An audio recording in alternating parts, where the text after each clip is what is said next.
Some people just know they could save hundreds on car insurance by checking Allstate first. Like to check the date of the big game first before you accidentally buy tickets on your 20th wedding anniversary and have to spend the next 20 years of your marriage making up for it.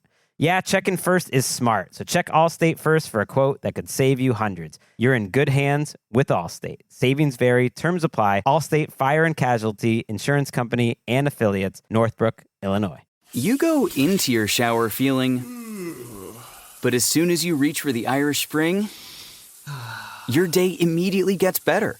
That crisp, fresh, unmistakable Irish Spring scent zings your brain and awakens your senses. So when you finally emerge from the shower, 37 minutes later, because you pay the water bill so you can stay in there as long as you want, you're ready to take on the day and smell great doing it. Irish Spring Body Wash and Bar Soap. Fresh, green, Irish. Shop now at Walmart.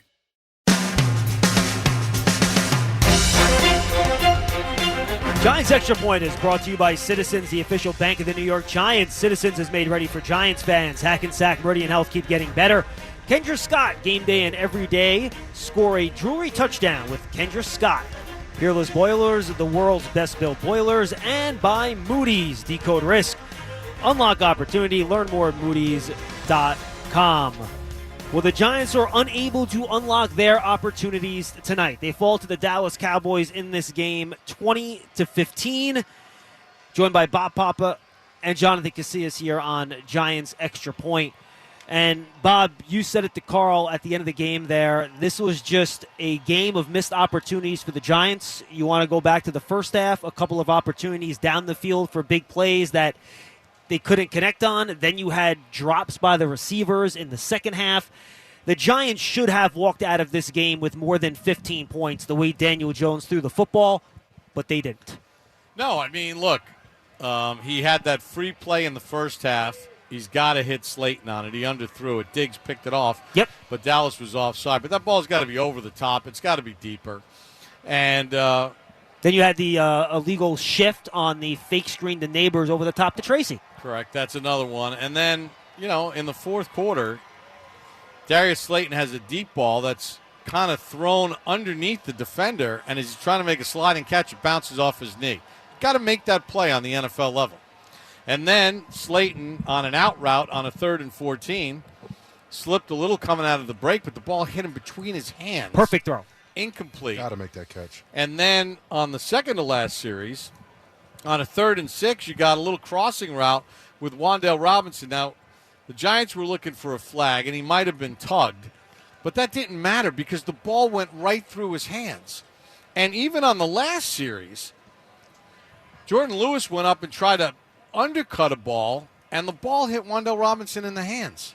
And if he runs backwards instead of jumping, he's running in for a touchdown. Yeah, I mean, other than Malik Neighbors, the Giant wide receivers did not rise to the occasion tonight. And Neighbors was great, by the way, but he also had an opportunity to convert that 4th and 6. It was a tough catch, but he had an opportunity to convert that too. Yeah, he had his feet in bounds. It would have been a brilliant catch along the sideline, but as he went to the ground, the ball came out, and you got to be able to secure that ball to keep the drive alive. But the big story in this game, for me, and Daniel Jones' numbers will wind up not looking all that good, but he played winning football. He did not get any help from his teammates, other than Neighbors in the passing game. The big story in this game is you're going against a team that's given up 187.5 yards per game rushing, and you have 26 yards rushing in the football game? Don't tell me. I mean, how in the – you can't correct that well that fast on a short week. It's not even like Dallas had a padded practice this week or anything. It was all walkthroughs. They played on Sunday late. They play in New Jersey on Thursday. How in the world were the Giants not able to run the ball better in this game? And Dallas ran it just well enough to be key to this victory. And they lost DeMarcus Lawrence, one of the best players halfway through the game. I mean, you look at the Giants, they were really efficient in the red zone. They've been this year. They're 0 for 2 in the red zone. Why are they 0 for 2 in the red zone? Because they couldn't run the football. When you run the football, that opens up the entire playbook, especially in the red zone when things are faster, things are tighter, things are more condensed. They had that red zone penalty, too, which killed them on the one possession. It was huge. Yeah. A lot of missed opportunities, and I look at the missed opportunities that Dallas gave them. 9 penalties in the first half from the Cowboys.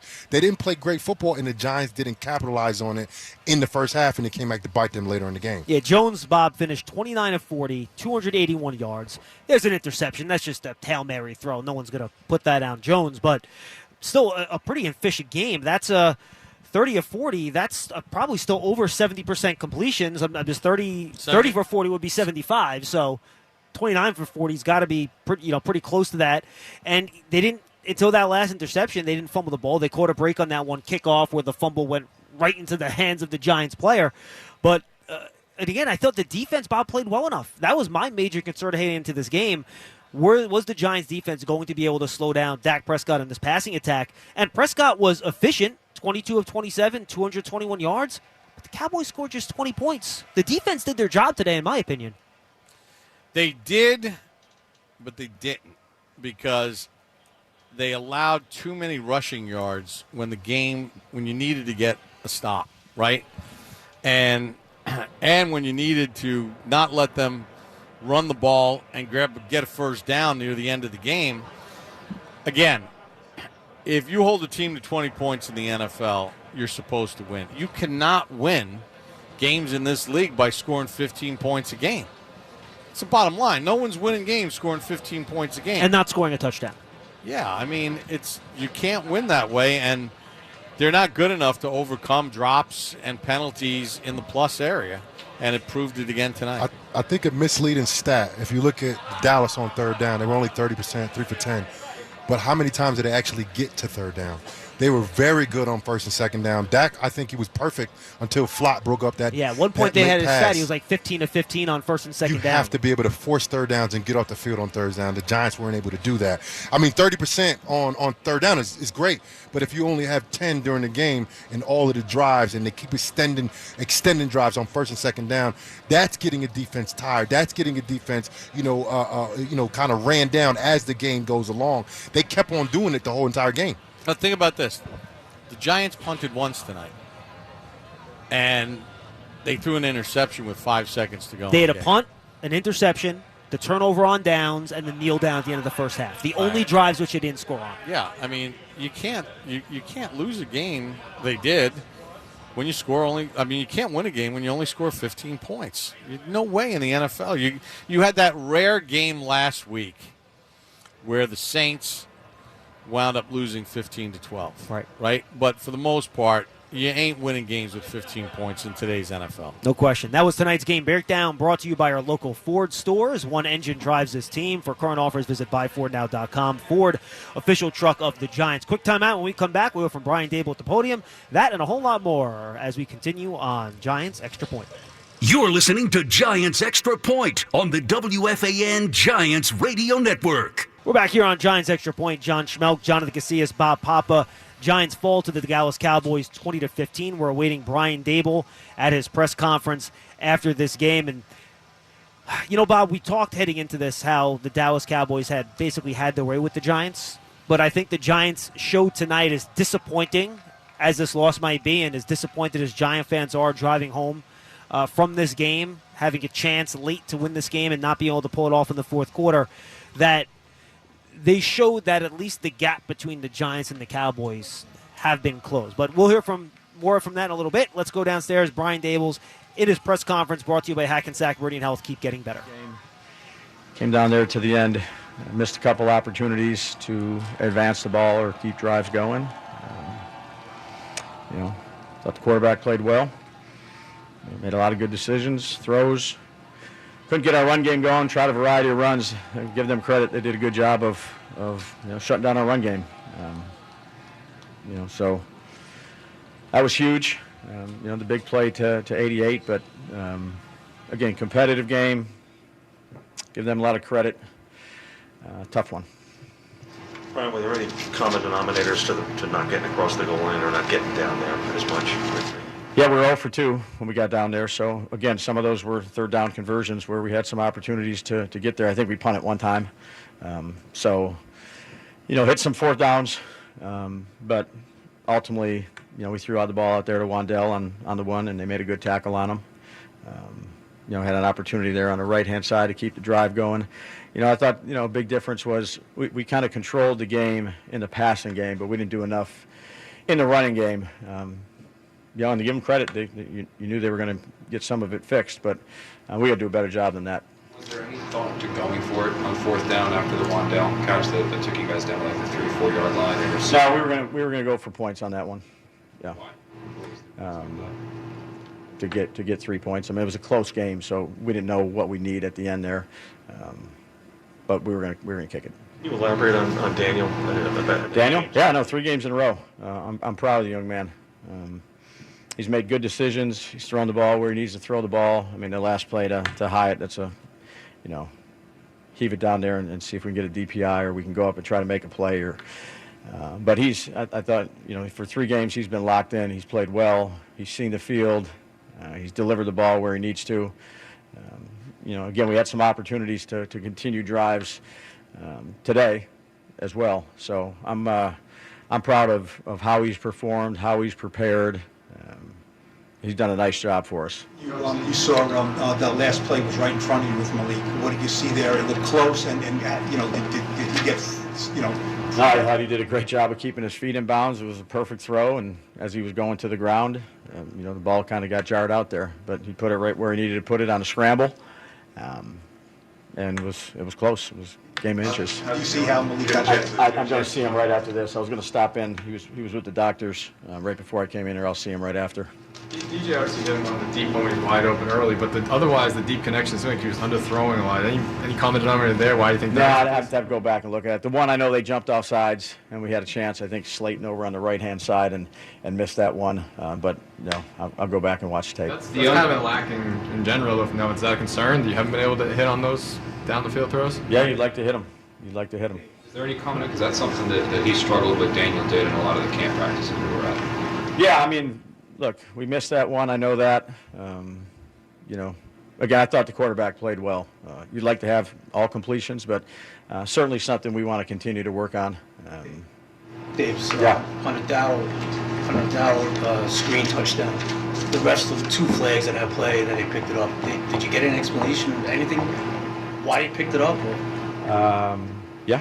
I saw you were pretty young. Yeah. I thought it was a different call than what they made. They thought one called illegal downfield, and then he said it wasn't. I thought they were going to call something different. Oh, they said downfield, not a hold. Yeah, not a hold. Legal man downfield. I thought it was a potentially different call, but. What about on the calls part? What about before the opening drive? Obviously, there was the penalty call that you guys face mask. The replay showed it kind of supposed to be the other way around. Yeah, that's what they told me upstairs. What did the refs tell you about that? Yeah, you'd have to ask them, but guys saw it upstairs. That's what they told me. Same thing you said. Brian, there were only 4 games into Malik's career, but just talk about his ability to change the game and the way he's playing so far. Yeah, I think he's doing some good things. Again, glad we have him. Thought Wandale did some good things for us tonight. The guys, when they got their other opportunities. I'm going to see him here. I hope he's okay. You're relying so much on him, a lot, right? 13, 14 targets a game. Are you? How many did Wandale have? He had over 10 also. Double digits. But are you content with? Do you need more from the other guys, right? Because How many did Wandale have? 10? 11 catches. So again, there's 2 guys right there. You're not going to be able to throw the ball, to 5 guys 10 times a game. Those are 2 of our really good players, and I think that's what you try to do. Whether you're devising games is to try to get your best guys involved and supplement them with, I think I got a lot of confidence in the other guys. If they do stuff to take them away, Jordan, sure. Yeah, if they're going to. But we were doing a lot of different things, too, to try not to let them do that. If you saw some different types of shifts and things like that to put the defense on edge and, to have 2 guys that have however many 10 and whatever, I don't have the numbers, but that's what you try to do is get your best guys involved and then supplement them with the other guys in the pass game. I'm talking almost more like explosive plays, because if it's almost like if he's not getting the explosive play, where else are you getting it from, right? Yeah, look, I thought the quarterback threw the ball where he needed to throw it to the guys that he needed to throw it to today. Dave, when you're facing those 3rd down situations, it looked like you guys really like throwing to Wandale and to Malik in space and letting them, they're catching it, it seems like, before the sticks. Is that playing to your personnel? Is that philosophical? Is that the way the Cowboys are playing you? It seemed like a couple of those plays were short of the sticks. Yeah, some of them were, with stuff behind it as well. So, again, you make one guy miss, which I have a lot of confidence in the two players that you mentioned, and making people miss in space, and I would count on them, to do that. What adjustments did they make from Booth when they went to Oruwariye? Was there an adjustment that they made that kind of changed your approach out there? Or? No. Did you feel like the way you played them tonight showed progress in how you're playing in this rivalry? Yeah. Again, the result stinks. But I thought there was improvement. I think there's been continual improvement at the results. Again, last week we got the result we wanted. This week we didn't, which is hurtful. It hurts. It's painful. You work your butt off. We had a good short week. But we played the game, the way we needed to play it. Just missed out on a couple things. I would say we just, we got to do a better job in the run game. And that starts with me.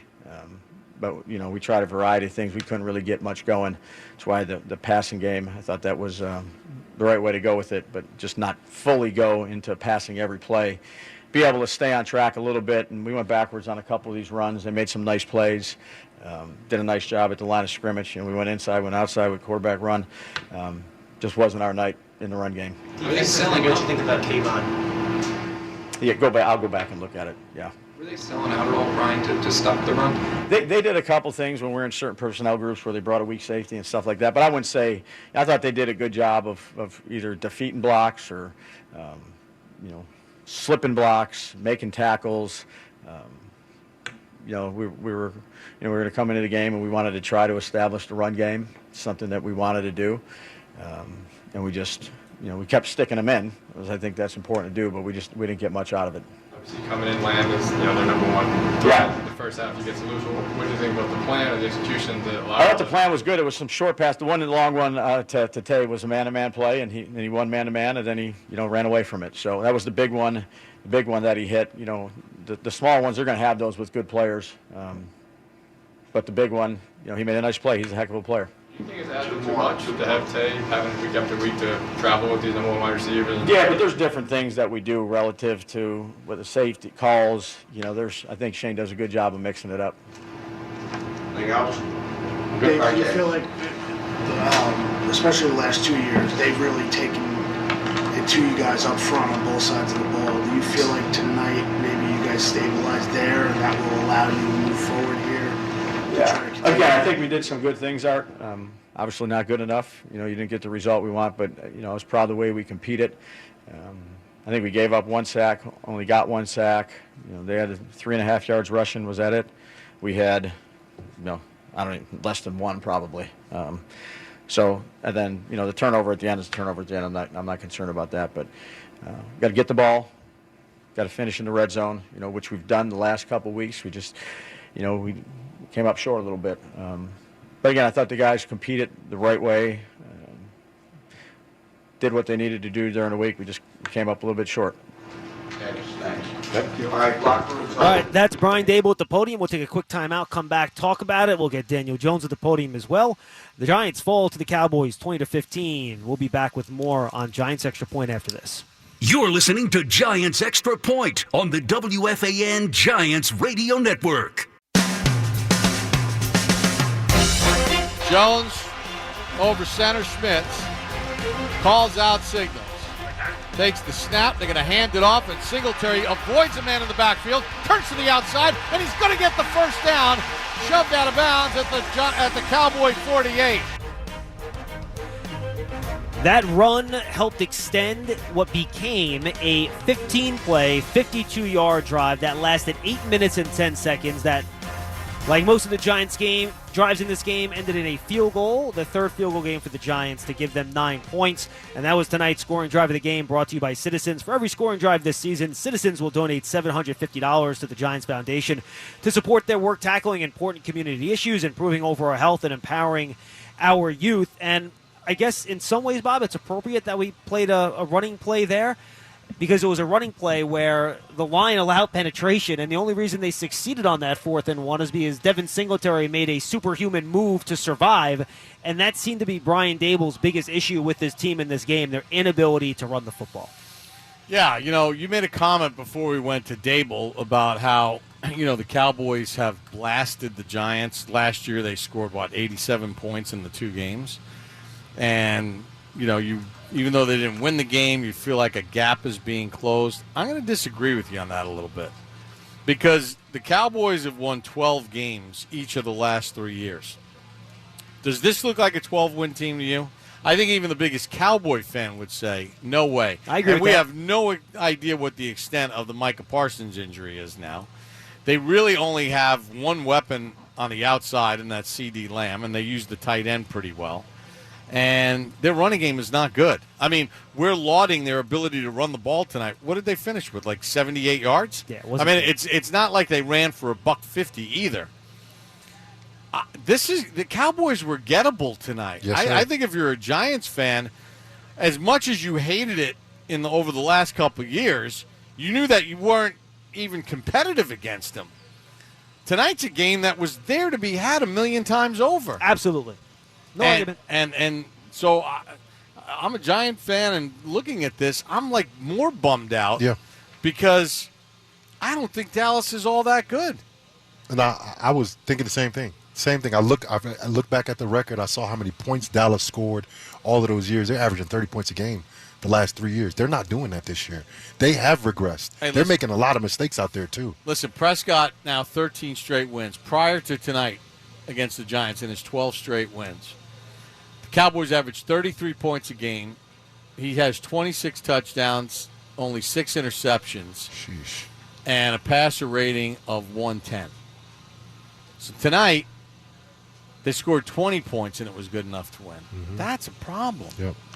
That's a problem. And I think you got to be, if you're a fan right now and you're sitting in the parking lot trying to get home, you got to feel like, man, this was there to be had. No, I'm with you, and especially you're 1-2. This can get you to 2-2. You're in the mix. 2-2 feels a lot different than 1-3. And if you want to try to make a run here this year, these are the types of games, JC, that you have to figure out a way to win. Yeah, absolutely. Look, when we looked at the schedule in the beginning of the season, we didn't think that the first quarter of the season was a 4-0 type of deal, right?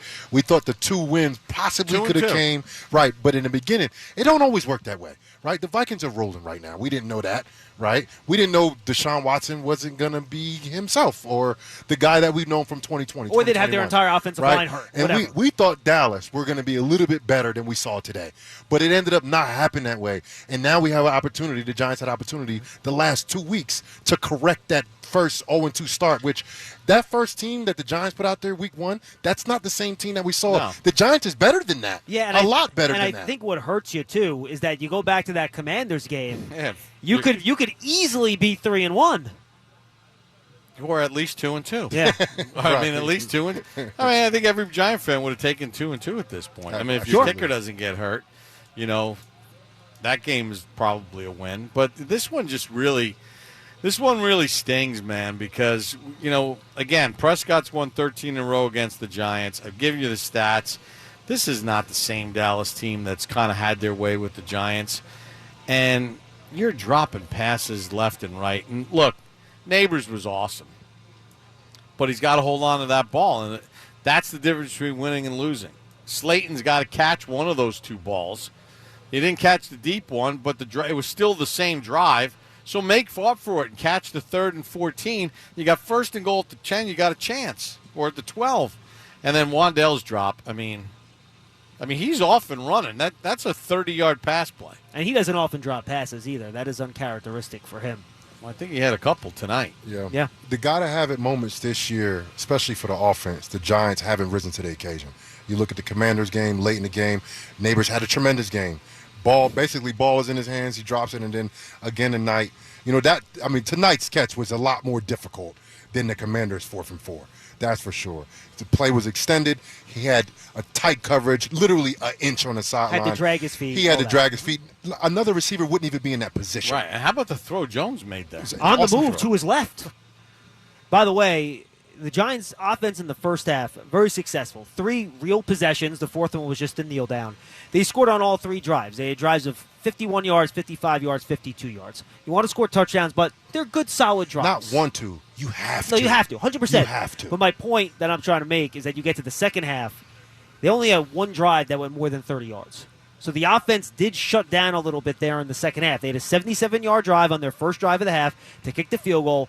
The other field goal drive was just a 28-yard drive because they got the ball in good field position. I believe that was off the good punt return, right? So they only had one real sustained drive in that second half by the offense. But even with that, if they make a couple of those extra plays, then because they're dropping passes. Yeah. It's hard to keep. Yeah, no, you're right. It's hard to have longer drives and more yards on drives when your quarterback puts the ball on guys in 3 specific situations. I'm leaving the neighbors thing out of it. And the guys are dropping open passes. I mean, look, the deep ball to Slayton, it was a tough catch. It was underthrown. It was to the inside. But the DB wasn't even looking for it. Slayton goes low because he's eyeballing it and he's figuring out that this thing is diving on him. That's got to be a sliding catch. Or force the penalty.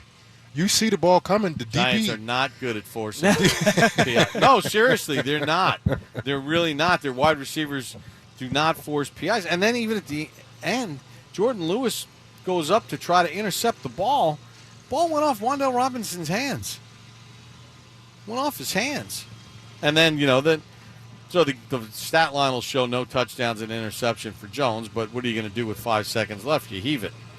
Down by 5. But man, this is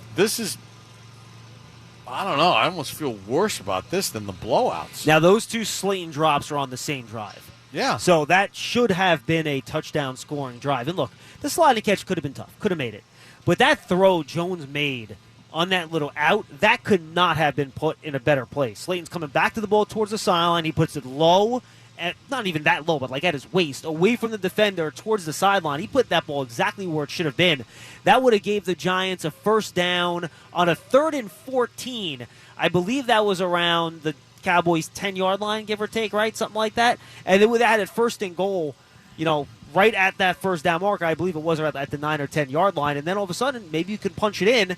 And at that point, the Giants were trailing at that point 17-12. You score a touchdown there, you take a lead 19-17. All of a sudden, the pressures on the Cowboys have to go down and score. Absolutely. Look, football is not an easy game to play, right? You see a 10-yard completion. It's actually a 25 to 30-yard completion from the point of the quarterback where he's throwing the ball at. People's like, oh, I could throw a 10. No, you can't. Regular people can't do that. You cannot. But when you have an opportunity to get a play that hits your hands, or I don't want to say a routine play, but a play that is not as difficult as a competitive contested catch. Jarius will say he should catch But you understand what I'm saying. Yes. You have to make those plays. Like there's plays out there that are a lot harder. They're more competitive. Defensive. They're all over you. Daniel Jones is running. The guy's all over him. He throws the ball. Those plays are very difficult. But there's other plays in the game that Daniel Jones has a clean pocket. He throws the ball. You have to make those plays. You have to. One of the things, look, in week 1, and the criticism was fair, Daniel Jones missed what veteran quarterbacks, guys who played in the league at a high rate, he missed a lot of what's called layups.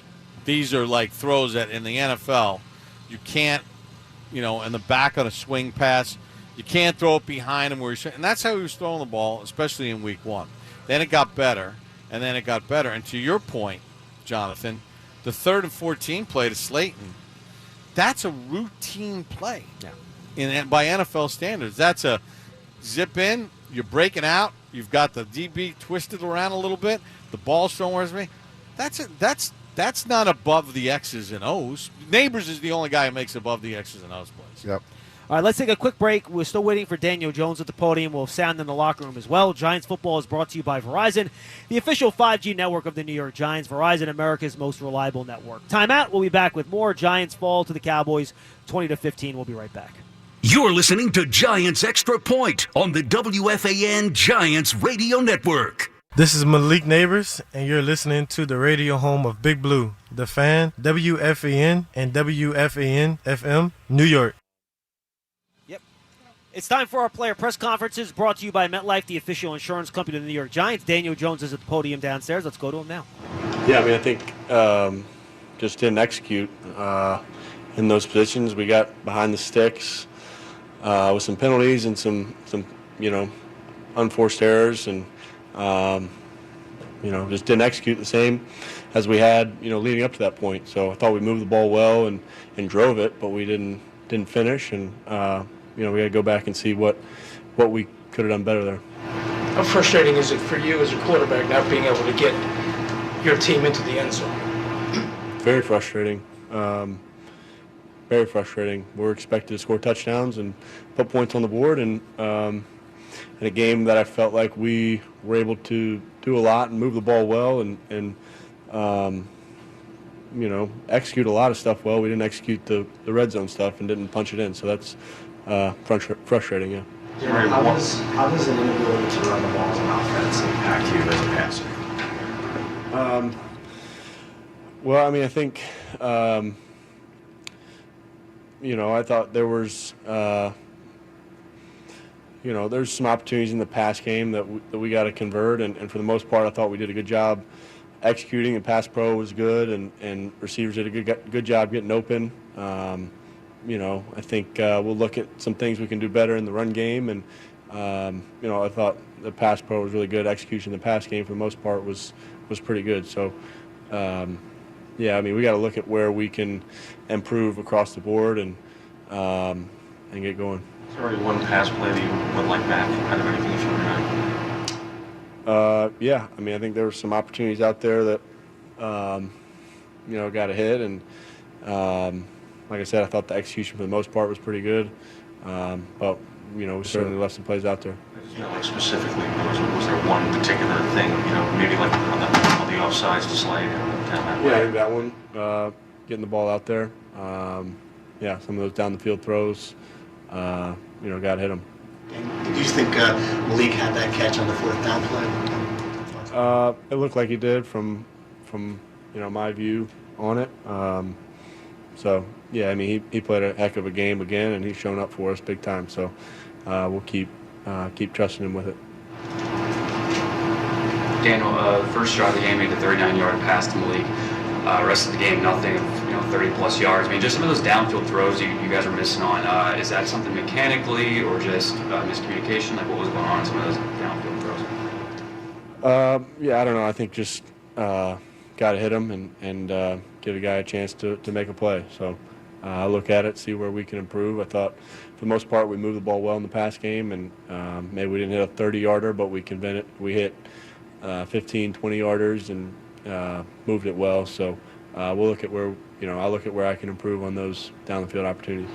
It seemed like on a few of those third downs, you were throwing the ball underneath and trusting Malik and Mondale specifically to pick up the yardage after the catch there. Was that schematically what the Cowboys were offering? Was that a focus to get those guys in space? I think that's always part of our plan. I think, the way we a lot of those plays are designed to have options underneath that the coverage, dictates that's where the ball's supposed to go. And we trust our guys to, catch and run, and they've done that well. Wandell had a few big ones. Malik did too. So, it's, that's certainly part of the game is catching and running and breaking tackles, and they did a good job with it. Can you feel good about going toe-to-toe with them tonight, or do you not feel that way? Feel good. We don't feel good about losing. We didn't do enough to win, and we're frustrated. We're not discouraged. I think we're still confident in our team and what we can do, but no, we don't feel good about losing. You guys haven't been able to score a touchdown yet here at home in the first two games you've had here. What do you say to the fans about that out there supporting you guys? Yeah, I mean, we got to punch it in, got to finish drives. We've, we did that well last week in Cleveland, did that well in Washington. I don't think there's anything different about this football field. It's the same size and playing the same game, so we just got to punch it in.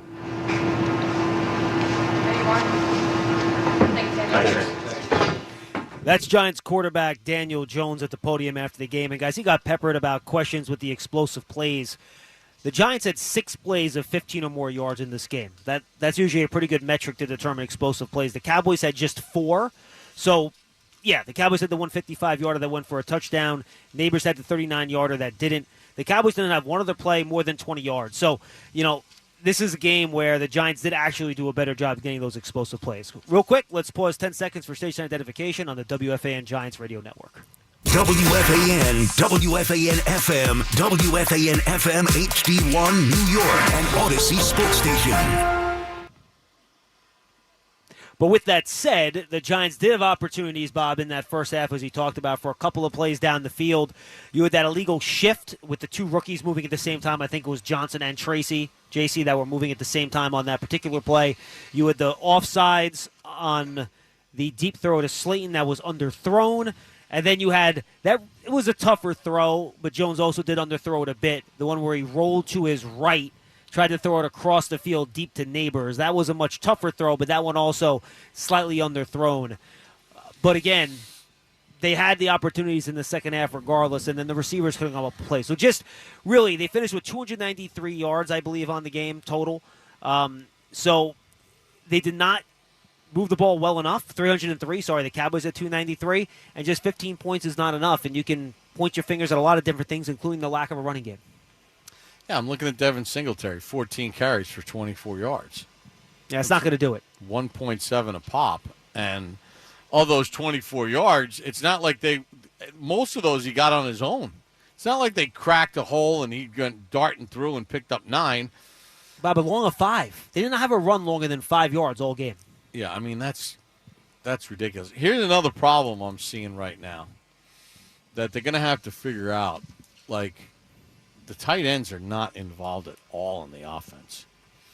Theo Johnson had 1 catch for 6 yards. He was only targeted once.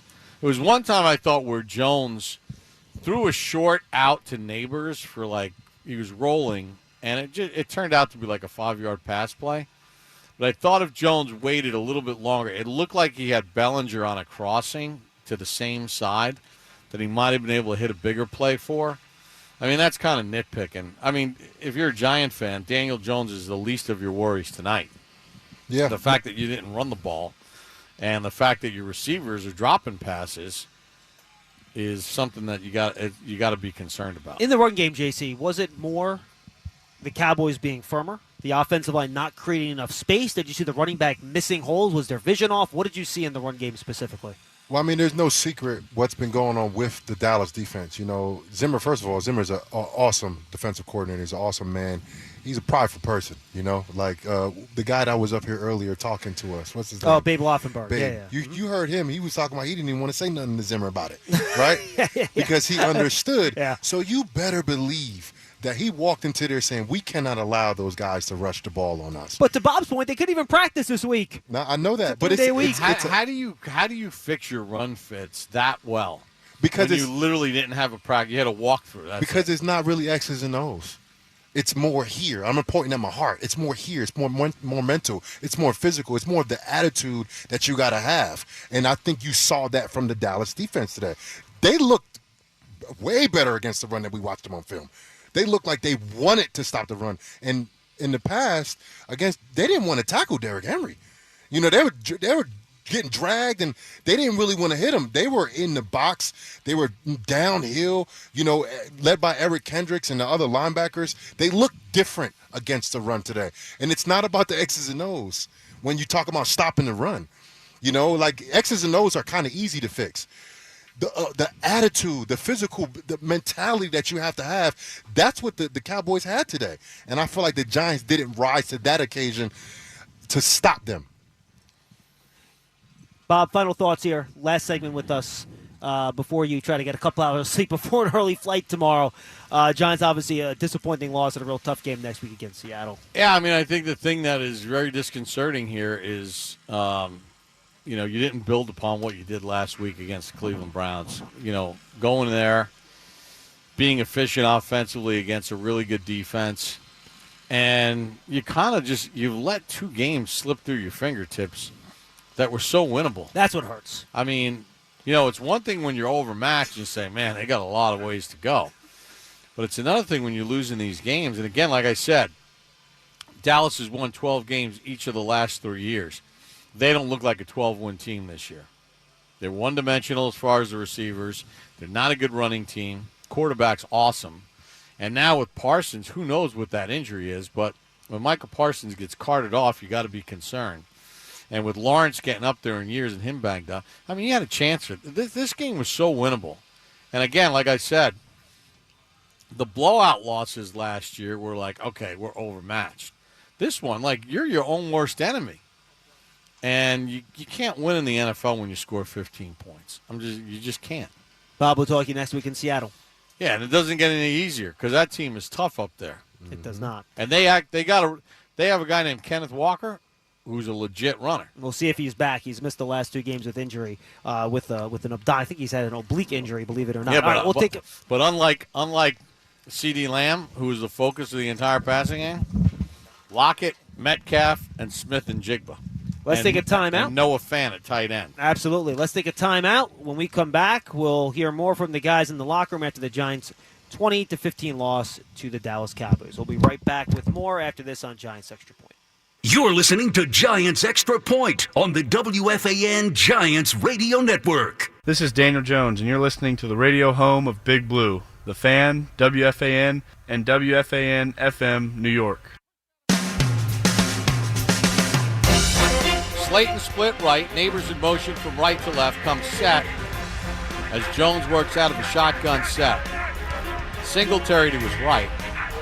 Jones takes a shot. Back to throw. Has Neighbors wide open down the left sideline. Makes the catch at midfield. Tries to stop and gets pushed out of bounds at the Dallas 40-yard line. That completion to Malik Neighbors for 39 yards helped the Giants on their first drive of the game kick a field goal. And, JC, that's one play we haven't mentioned so far. And, by the way, that was tonight's play of the game brought to you by our local Ford stores. One engine drives this team. For current offers, visit buyfordnow.com. Ford official truck of the Giants, joined by Paul Dottino as well. Jonathan Casillas, John Schmeelk. Giants fall to the Cowboys 20-15. JC, we have not talked about that play. We did it halftime briefly. I did not have a problem with Jones playing it safe on that, to underthrow it a little bit to make sure it got completed. And then Neighbors could not make Malik Hooker miss like CeeDee Lamb made Newman miss on his deep throw down the sideline to get the touchdown. But again, another situation that got the ball all the way down to the Dallas 40-yard line. The drive stalled, and they had to settle for a 52-yard field goal. Yeah, and I was talking to Paul about this the whole game. You know, I was talking about Daniel Jones' ball placement. He's like, he don't really have a problem with it. But for me, the ongoing, like, he can complete passes, but is he giving his receivers a chance to run after the catch? Yes. Sometimes, though. It wasn't the whole game. I thought in the second half his ball placement was superb. Yeah, it definitely was. It was a lot better in the second half. Like that fourth down pass, it was a late scramble to Neighbors on the sideline, but it was a dime. It was right where it needed to be at. Neighbors made an attempt at it. That's a very difficult catch to make, but Daniel Jones put it right where he needed to be. But earlier in the game, that play that we're talking about, that could have been a touchdown. And there were other little plays like that was either third down and they didn't extend the drive, or it was a second down and they only got 2 yards instead of 5. Like little plays like that add up during the game. They do. But listen, I've watched Daniel Jones improve week after week after week after week. I've seen it happen this year. I expect him to keep making strides in that regard because you have playmakers on the outside that he's getting the ball to. Now, the only thing is instead of on the back hip, on the front hip. That'll create that extra 3 to 4 yards. And with a guy like Neighbors, you give him the ball at the right spot, he's gone. And you don't know when he can take a 5-yard traditional play to the crib. We saw Odell do it. Eli Manning would throw that slant. If he throws it behind him, he can't do it. He can't run for 7 if he throws it behind him and he has to turn around or he has to decelerate a little bit. Catch it in stride, and I'm not asking for something that's easy to do. That's very difficult. We talked about it earlier, right? A routine 5 to 10 yard out is not a 5 to 10 yard out. It's actually 20 yards to throw that ball, depending on where the hatches is at. That's a far throw to put it in. We're talking about 6 inches there.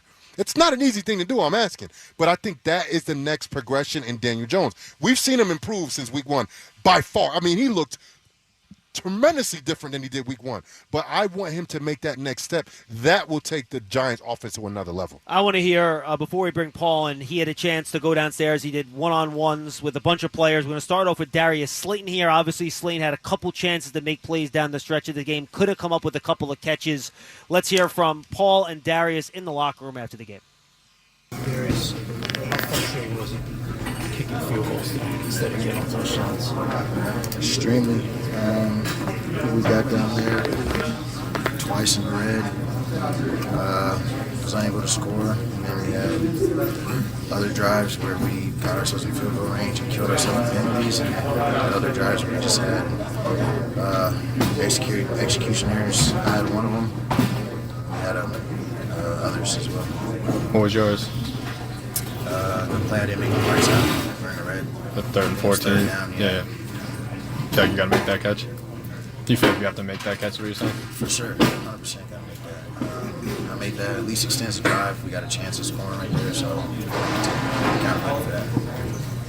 Do you feel like you were close? I mean, you guys obviously couldn't run the ball at all. So how much pressure did that put on the passing attack for everything?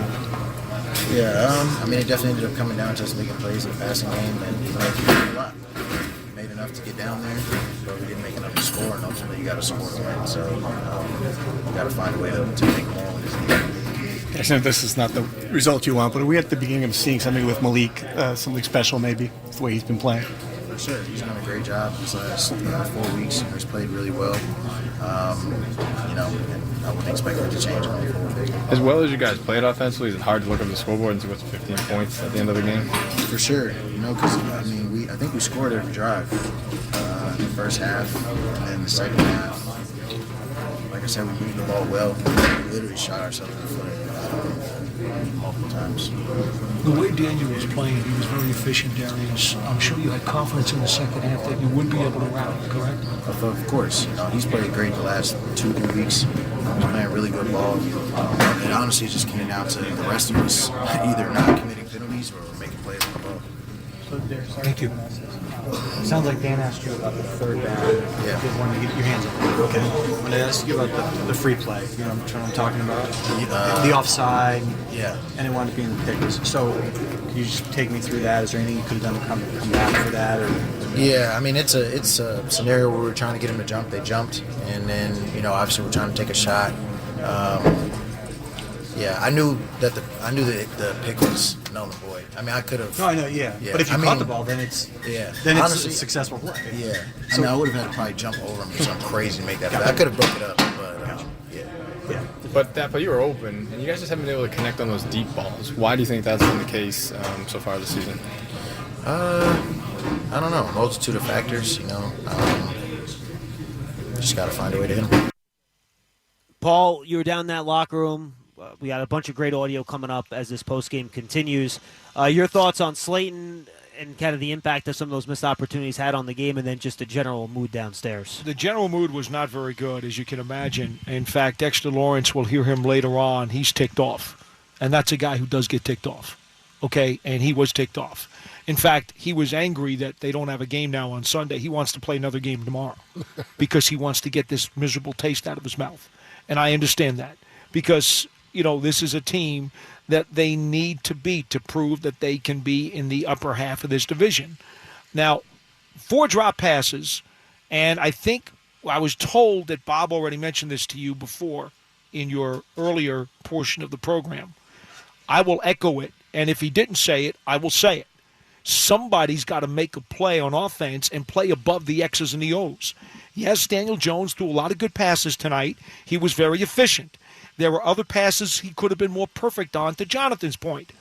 But to the other point, nobody in that receiving core made a play above the X's and the O's, and they had 4 drops, and every single one of those drops either impacted field position significantly or could have turned this game around. And, when you're playing a tug-of-war kind of game, it is the 2 or 3 or maybe 4 plays above the X's and the O's that will make the difference. And the Giants did not have any of those plays, John. Tonight's stats are brought to you by the Archdiocese of New York. Learn more at cardinalsappeal.org. Giants outgained the Cowboys by 10 yards in this game, 303 to 293. Neither team, I thought both teams would have gained more yards than that, frankly, before this game began. Giants 5 of 16 on 3rd downs. Cowboys 3 of 10. Both teams with just 1 sack in this game. Giants only 4 penalties, 35 yards. The one cost them a deep throw to Tyrone Tracy down the right sideline. Again, a missed opportunity.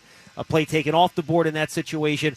Cowboys had 11 penalties for 89 yards in this game. They were penalized an awful lot. Individually, Daniel Jones, 29 of 40, 281 yards, no touchdowns, the interception on the Hail Mary at the end of the game. Just 24 carries for 26 yards for the Giants on offense, 14 for 24 for Devin Singletary. And do the math, that means the rest of the team had 10 carries for 2 yards. So that's not going to get the job done. For the receivers, Malik Neighbors, 12 catches on 15 targets for 115 yards. Wan'Dale Robinson, 11 catches on 14 targets for 71 yards. Both those players had potential first down catches later in the game that they could not come up with. Darius Slayton, 3 catches for 56 yards. He just mentioned a key first down catch that he could not come up with. 1 catch apiece for Tyrone Tracy, Devin Singletary, and Theo Johnson. For the Cowboys, Dak Prescott, very efficient. 22 of 27, 221 yards, 2 touchdowns.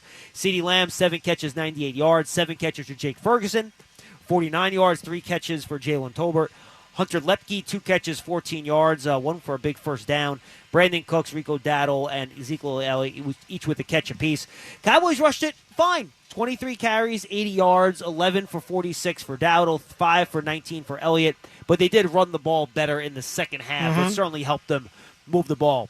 Just 1 punt for the Giants in the game, 3 punts for the Cowboys, and a nice return by Smith Marset for 22 yards for the New York Football Giants. In terms of the defensive statistics, both teams had 1 sack, as I mentioned. It was DeMarcus Lawrence for the Cowboys, and it was Kayvon Thibodeau for the New York Football Giants. Tyler Newman leading the way with 8 tackles, along with Micah McFadden for the Giants on defense. Let's take a quick timeout. When we come back, more audio from the locker room, more reaction to the Giants' 20-15 loss to the Dallas Cowboys from MetLife Stadium. We'll be back with more after this. You're listening to Giants Extra Point on the WFAN Giants Radio Network. This is Brian Burns, and you're listening to the radio home of Big Blue, The Fan, WFAN, and WFAN FM, New York. Back here on Giants Extra Point, John Schmeelk, Paul Dottino, Jonathan Casillas. Giants fall to the Dallas Cowboys 20-15. Giants football is brought to you by our local Ford stores. One engine drives this team. For current offers, visit buyfordnow.com. Ford, official truck of the Giants. Brian Burns spoke to the media after the game. Let's listen in. Just didn't make enough plays, didn't take enough shots at the ball. We didn't force any turnovers to help our offense. So I'll say that's what we lack today. What's the difference in the second half? You guys were more successful in the second half. What was different for you? We made a couple adjustments. Main thing was just to eliminate the explosives. They had that one huge explosive with CD. We just tried to eliminate explosives and focus on everybody doing their job. They won 11. Where do you think this team is right now? You guys are 1-3, going to this little quarter pole break. Where do you think you guys are? It's going to be a good reset. Dave's had something powerful to say afterwards that, he's disappointed but not discouraged because, we never gave up. It was a close fight. Guys showed a lot of grit. Offense showed a lot of grit, coming down to the wire. They just made more plays than we did today. Obviously, you came here financially rewarded, but you were coming from a losing situation there. I'm sure you wanted to win here. So what are your emotions now, 1-3? Like I said, I've been here before. So I'm really just taking it one day at a time. Focusing on myself, focusing on looking in the mirror, trying to capitalize. All right, bro. Trying to capitalize on the plays that, the opportunities that I get. The times I do get one-on-ones, the times I do, have time to get to the cube. Just trying to affect the game any way that I can. This is your first taste of this rivalry, the Giants-Cowboys. What'd you make of it? Closer than you thought? Different. There's definitely some tension. It was definitely some tension, especially going through the weekend and how much this game meant. We'll see them later on in the season, so, yeah. How much do you think this team is growing and better than, let's say, you were in week 1 or 2? I definitely think we're taking some strides, for sure. In what ways? Do you see? Offensively, I feel like they can get into a groove. They definitely have been hitting on certain parameters of their game. Like I said, that they made more plays than us today. So we do have to go back to the drawing board and figure out what we can capitalize on. And as a defense, we need to, I say not be so content with, giving up field goals. We do stop a lot of guys from getting in the red zone, but at the same time we need to force 3 and outs, and we need to force takeaways to take that next step to, being a defense that's talked about in theory. You're saying where you need to improve. I'm wondering where do you think you're better?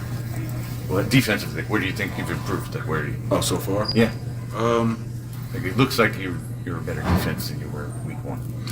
Yeah, from week 1 to now, those 2 games in between, we got after the quarterback pretty well. Got sacks and pressure. We got after the quarterback a little bit today, but they were still on schedule with their quick passes and screens and all that stuff.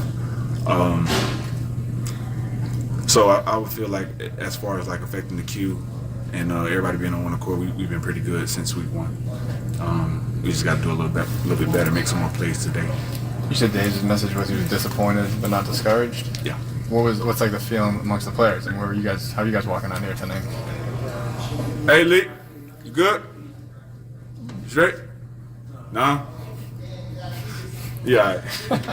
I don't see anybody hanging their head low. Like I said, he had a powerful message, and I think everybody can relate to it.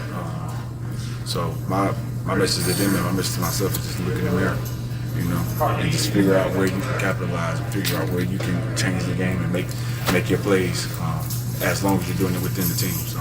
You're talking about the things you guys didn't do well defensively. I mean, you held them to 20 points to, I think, 293 yards. I mean, in the NFL in 2024, wouldn't you think? I mean, that's probably enough to win, right? So why is that not an encouraging defensive performance? Wouldn't enough to win today. You know what I mean? So, like I said, they made more plays than us. That explosive. Other things as far as just like, certain third downs that we didn't get off the field, those are opportunities for us to, maybe hold them to 15 points, maybe hold them to 17 points, and give our offense another chance. So that's, it's good, but at the same time, it's not good enough to win. We just got to be better wherever we can. That's Brian Burns after the game. And, guys, I give Brian Burns credit. The defense gave up 20 points in this game, and I understand why the media asked him that as the final question of that sit-down. Usually you give up 20 points to a Dak Prescott-led team. That should, JC, as a defense, be good enough to win, but he pointed out, look, sometimes giving up field goals isn't good enough, right? They only have 3 takeaways this year. No takeaways tonight. 3 takeaways in 4 games. I don't think anyone thinks that's enough. That means over the course of a 17-game season, you're getting 13 takeaways. Yeah. Not enough. So Burns, to me, understands that the defense has to give even a little bit more, even though the overall performance was pretty solid. Yeah, even if you feel like, or the outside world may feel like the defense did enough to win. As a defender, as a prideful person, you're looking like, we didn't do enough. I didn't do enough. And I think that's something to build off of. You look at other teams after some games, and they don't sound like they're taking responsibility. It's almost like they're trying to disperse it to other people. These guys are holding themselves accountable. They're pointing the finger at themselves. I need to do more, which is a good thing. It's not great right now. Giants sitting 1-3 through the first quarter of the season. We never, it could have went a lot of ways. Could have been 1-3, could have been 2-2, it could have been 3-1. A couple plays here and there. But the truth of the matter is the Giants let this one get away, and that team was a beatable team today. Last year, it was a lot different. That team came in here 40-0, and then the Giants went down to Dallas 49-17. Those were just outmatched contests. That wasn't an outmatched contest. It was a back-and-forth game. Who was going to make the plays at the end of the game to win the game? And the Giants failed to do so. It wasn't that they were outmatched. They played a team that they could beat in their home, and they didn't capitalize on opportunity. I think that's the reason why you see guys, because that was a winnable game today, and everybody knows it. Guys, one of the things that's really disgusting about this, if you're the Giants, they held Dallas to 3.5 yards a carry and only 80 yards, which you'll take any given week. Okay, as a defensive coordinator, I'll buy that anytime. Yeah, that's fine. Okay? Agreed. But you get no takeaways at all. No takeaways, which in a tug-of-war game, even one takeaway can make the difference. And frankly, there wasn't a drop pick. Like, they were not close to a takeaway in this game. No. That's correct. So when I got on the offense before for 4 drops and no one making a play above the X's and O's, on defense, no one made a play above the X's and the O's either to make a spectacular play, which includes a takeaway. The other thing that's got to be frustrating, and this is going to happen with every team that plays Dallas this year, Aubrey is an android from another planet. Okay? And, John, I mentioned this to Jonathan. We sit together upstairs watching the game. And, you know, this is a generic problem, I think, in the NFL where they either have to raise the crossbar, like my dad says, or shrink the width of the uprights.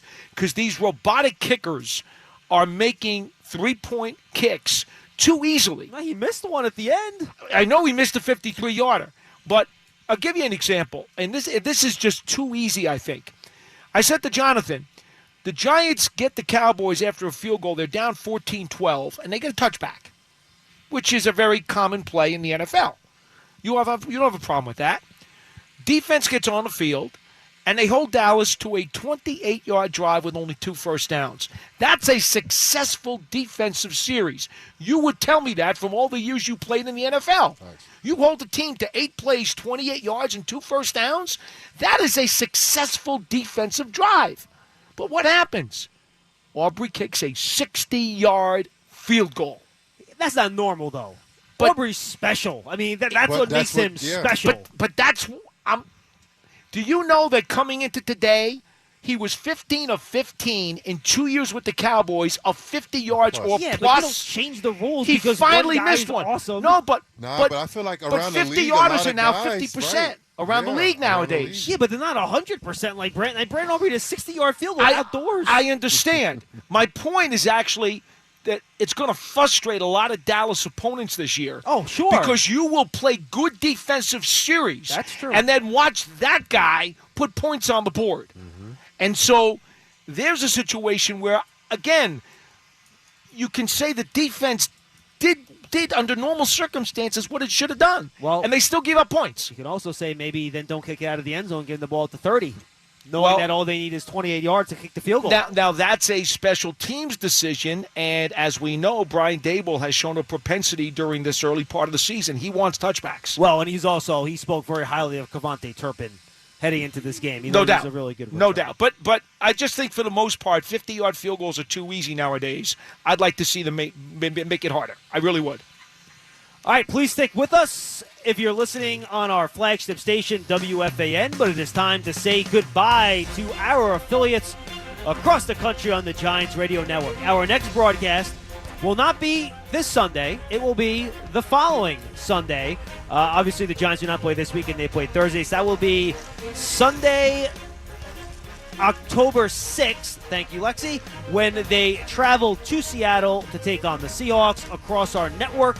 The pregame show will begin at 3:25. For Paul Dottino, for Jonathan Casillas, Bob Papa, Carl Banks, Howard Cross, I am John Schmeelk. We'll see you in about 10 days when the Giants take on the Seahawks on the 6th. But we're not done on our flagship station, WFAN in New York. Jonathan Casillas, Paul Dottino, and I, we will all take your calls at 888-808-1019. I'm sure you're anxious to get in line, talk some Giants football with us. 888-808-1019. We still got a bunch of audio in the locker room. That and a whole lot more as we continue in Giants Extra Point. We'll be right back.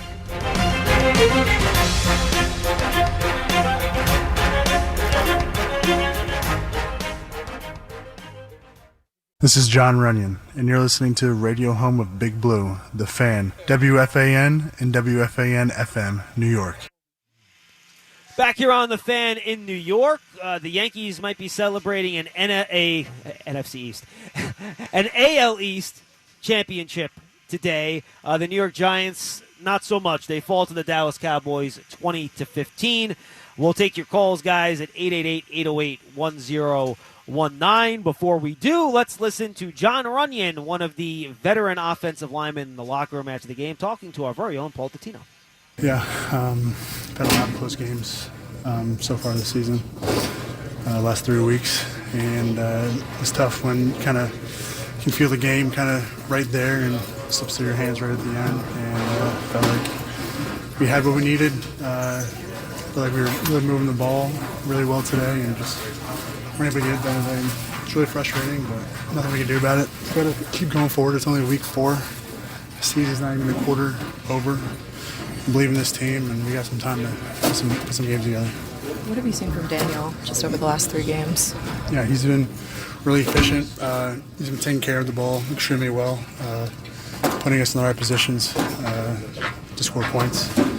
And he's got to keep doing the same thing. And he's feeling very comfortable with this offense. And from offensive line, we gotta be a bit more efficient in the run game. And I felt like if we were able to do that today, it would have helped us a lot more. And he's been delivering the ball really well. Receivers been getting open down the field, and it's been looking really good. And really happy with how he's been playing so far.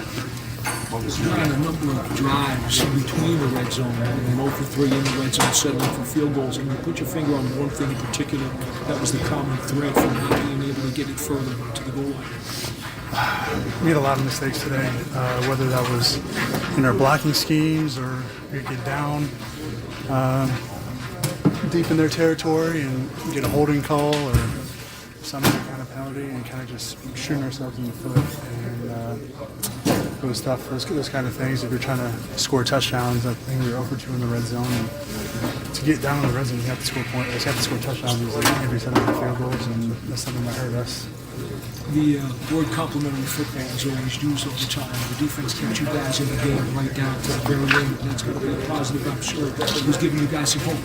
Definitely, yeah. I think we played a really complementary game 4 days ago when we were at Cleveland. And, we were looking to stack that. I think we did. We did play complimentary in some parts of it. The defense gave us a really short field. We had a great punt return. Got the ball to about the 50-yard line. And I felt like that's a drive we got to punch in for a touchdown. Yeah, we got to do that on offense and convert those for this. You heard coming in now because the Cowboys were really struggling to stop them.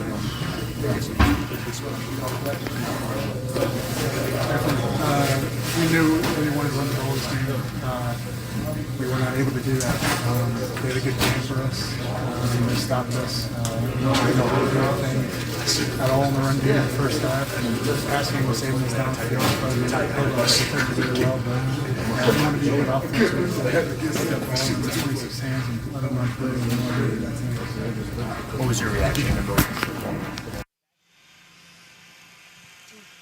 That's John Runyon after the game. The Giants, again, they fall to the Dallas Cowboys 20-15. And the initial tracking here for the Giants' pass protection is live on Pro Football Focus, Paul. They have the Giants for just allowing 6 pressures all game on 44 dropbacks. That is exceptional. I mean, this is part of the frustration, and unfortunately, it's just also part of the big picture. Daniel Jones, over the last 3 weeks, has gotten adequate time to maneuver, to look for receivers, and to play an effective type of football. He really has. He had a pretty effective game against Washington. Mm-hmm. He moved them into position to score as many as 27 points, but they couldn't do it because they didn't have a kicker. He had them in position last week. They had a fumble at the 35 in positive territory and had a 4th down drop at the 10-yard line in positive territory. So he had them in position to score more points. Again today, there were times that he had them in position where they could have done things, and they did not finish things for him. But the problem here is that there are no more reasons or excuses allowed. The Giants need to get the job done. Yeah, and now it's about wins. We're not talking about quality of play. Now you just got to start stacking wins here. It gets late real early. And justifiable reasons are not good enough. Correct. They're just not. The Giants need to overcome whatever's in front of them to get things done. And I think the frustrating part, JC, and we've heard this from the players in the locker room, a lot of these things are not things that the defense or the other team's offense is doing to them. It's things that they think they can do better regardless of what the opponent's doing to them, which I think is what's frustrating the players down there in the locker room. I was just about to say that. I think that's the most frustrating part. You know, like they go out there and they're pretty much set themselves up to succeed, and they don't. they don't capitalize, and then later in the games it becomes more important and more in the microscope that you have to make those plays. You have to make those tough catches when it comes down to the game. Like, we've seen the Giants and gotta have it moments several times this season. Maybe not the first game, but game 2, 3, and 4. It was a lot of gotta have it moments, and the Giants did not rise to the occasion. You guys like food, right? I love food. Okay, you know what this is like? Probably too much, but yes. I love food analogies. You know I do, John, right? The food analogy for me is you prepared the sauce. You got all the ingredients. You got the recipe. You put it on the stove, and then for some reason you decide to sit in the lounge chair. You fall asleep, and the damn sauce burns because you leave it on the stove for 20 extra minutes. And now it's ruined. And you did everything right to prepare it. Mm-hmm. And now you can't eat it and have to throw it away. I like that one. Not what you want. All right, another offensive lineman is Jermaine Eluemunor. John Runyon mentioned the one offensive hold in the red zone. That was Jermaine Eluemunor. He got beaten by Michael Parsons on that play. Got called for the offensive hold. That set the Giants back. They had to settle for a field goal. Here's Eluemunor after this game. You have 10 days before you see Seattle again. I mean, how much are you itching for this? Yeah, everyone's hungry in this locker room. It's not like we're gonna put our head down like, damn, we lost this game. We lost the game. It's not like they didn't beat us. I thought we beat ourselves. That's a cliche thing to say in the NFL, but like this game, it's a true thing. If you go back and watch the tape, I feel like we did a great job keeping Daniel clean, letting him get through all his reads. One game we need to be better as offensive line. Why do you say you feel like you beat yourself more than being you? It's just little things, like little mental errors like me. I went the wrong way in one play. A couple other guys took turns doing things, and you can't win games like that. Like, every big game, especially against teams like that, you need to be clean every down. Did you think that Daboll might go for it on the fourth down from the 3-yard line when you guys hit the short field goal? Yeah, that's a hard call, because you want to get the points. And what was the score at that game? 14-9. Yeah, 14-9. If you don't get that, then they get the ball back with all the momentum. You take the points, and it's 14-12, and you're within range of them. And the defense gets to start, you get back out there, and we don't get a touchdown. We at least get a field goal. We're up 15-14. So it's kind of playing a numbers game, and the risk factor is the risk greater than the reward. So little things like that. When you saw the numbers come in, but their run defense, why do you think you guys didn't exploit that time? Yeah, I think that, like I said, I just like to get better and just run some of the plays we're more confident and better at. I think that me personally, I think to be better. And I'm sure the rest of the guys can say that too. And so we'll watch the film and get in there on Monday, practice, get it right, and be ready for Seattle. 1-3, are you still optimistic about what this team can do? Confident myself. We were in every game over in Minnesota. In Minnesota, we killed ourselves. This is a really good team. We're a really good team at 1-3, and by the end of the year, our record will reflect that. Well, if you don't win close games, it's not going to. And I think that's kind of the point we're all making here. The team certainly is better than it was last year. They're playing better football. They have been able to close out some of these games. And we gave them credit for the improved pass protection. Again, PFF tracking data, just 6 pressures allowed. Really good. Was it 3 quarterback hits, John, they gave up? According to the PFF data, it's 0 quarterback hits. On the official stat line, 3. The Dallas Cowboys had 3, yes. But that's great. The problem is that against, and Jermaine Eluemunor talked about it, John Runyon talked about it, they rushed 24 times for 26 yards against a team that has allowed more than 400 yards rushing over the last 2 weeks, allowed over 250 last week to the Baltimore Ravens. And Brian Daboll said in his press conference they tried a bunch of different run schemes. They tried different things. Nothing worked. And Paul, we talked about on the pregame show how key running the ball was going to be in this game. And, the Cowboys were mediocre, but the Giants were far worse than that. Yes, and that to me, if I were the coaching staff, would be the most annoying, frustrating, agitating thing about this game. We've already discussed some of the ways that the Giants fell short. But to me, coming into this game, looking at the tape of the Giants and the Cowboys, the Giants should have controlled both sides of the line of scrimmage. They should have won the trenches, and that's exactly why during this pregame show, I felt very confident in saying the Giants should have the edge in this game. Because for the first time in years, I truly believed that the Giants had more talent than Dallas in the trenches. They did not show it tonight. They should have won the trenches. They did not. In fact, they lost the trenches. And that ultimately is incredibly agitating to a coaching staff that I'm sure felt as I did. Yeah, I agree. And, but I look at the positive side of it. The Giants failed to run the ball against a team that really can't stop anybody running the football, but they still were in it. They still were in it late in this game. And that's the positive, so many is that they were still resilient about it. Still, right? And that's what you're seeing from a team that got, decimated last year with injuries, but several times played in a lot of uncompetitive games. Like Dallas was uncompetitive. The first Eagles game was uncompetitive. A lot of uncompetitive games, and they've been showing competitive effort out there. But you got to come back with wins on some of these. You have to, 100%. It's like Jake LaMotta against Sugar Ray Robinson, right? He gets knocked down 1,000,000 times in the fight. Sure. And he gets up and he keeps saying, or he gets battered. He's bloodied and he's battered and he's being whipped against the ropes. And he's like, you didn't get me down, Ray. You didn't get me down. But they stopped the fight. He's TKO'd. He loses. What year was that? I can't remember what year it was. And no, I was not at the fight and I did not cover it, okay?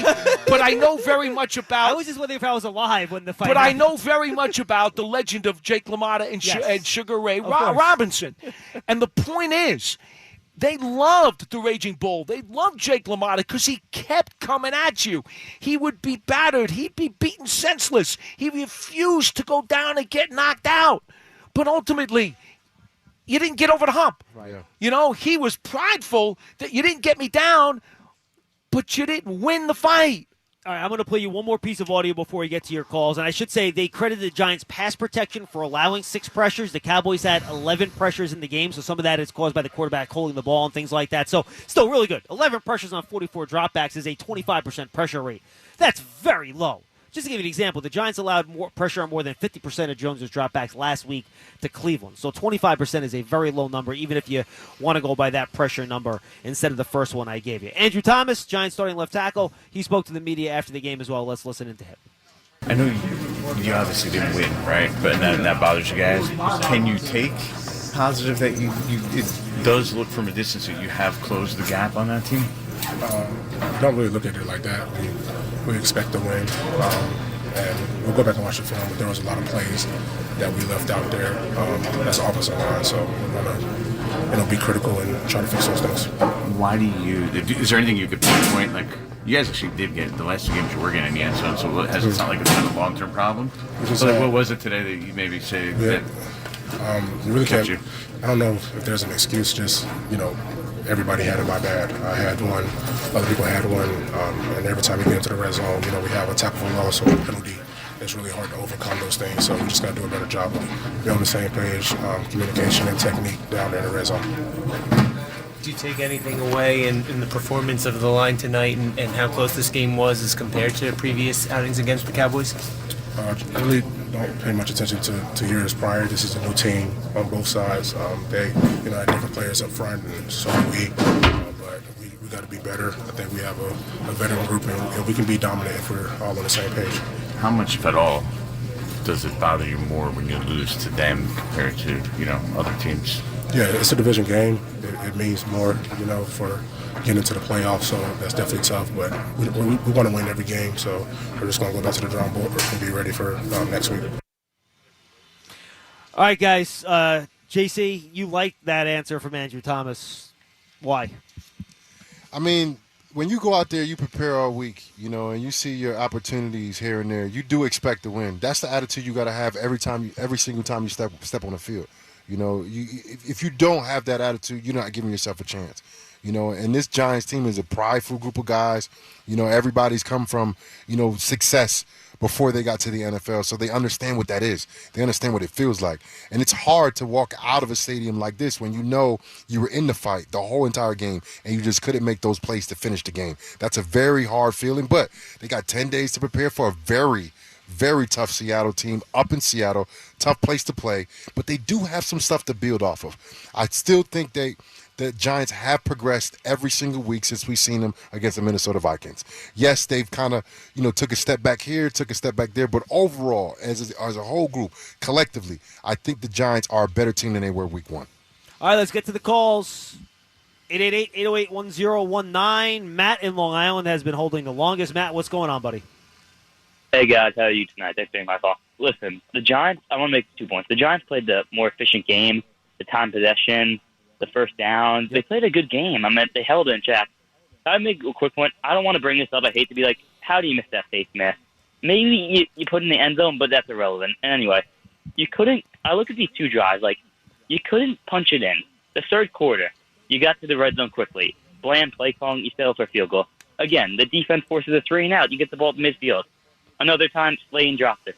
The defense put you in situations to make the offense comfortable. The Giants know it was right in front of them. And, again, these easy mistakes just came to the end, and they couldn't cross the finish line. I mean, it was right there. It's just, when you're in the NFL, it's pretty much all it took was one touchdown. Let's be honest. It really took one touchdown, and it's just these small holes. You see positive progress, but, it's just, that's what hurts. It was this close. And I feel like, Caller, we talk all the time that rookies are going to make mistakes. Thank you, Matt. Appreciate the call. And the question often is, does the other team take advantage of that rookie mistake or do they not? Because they're going to be made during the course of the game numerous times. In Washington, when the running back broke out on that 40-yard run, Nubin was the safety, and he crashed down. And therefore, he was no longer the one defender who could have stopped Robinson from breaking out on a 40-yard run. Today, on the slant, Banks gets beat, and Nubin takes a bad angle. And Lamb is gone for a touchdown. That's twice now, and we really love Tyler Nubin's talent. We love his attitude. We love his physicality and his skill set. But what happened, John? That's twice now.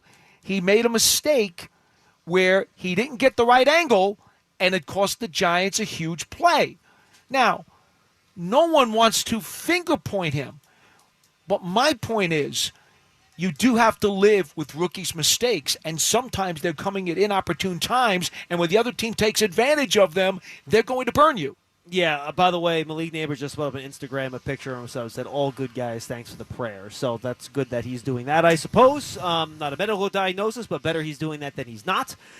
You mentioned the rookie mistakes, Paul. Sure. Brian Daboll also kind of inferenced JC in his post-game press conference that part of that's on Banks for allowing too much separation for Lamb to make that catch.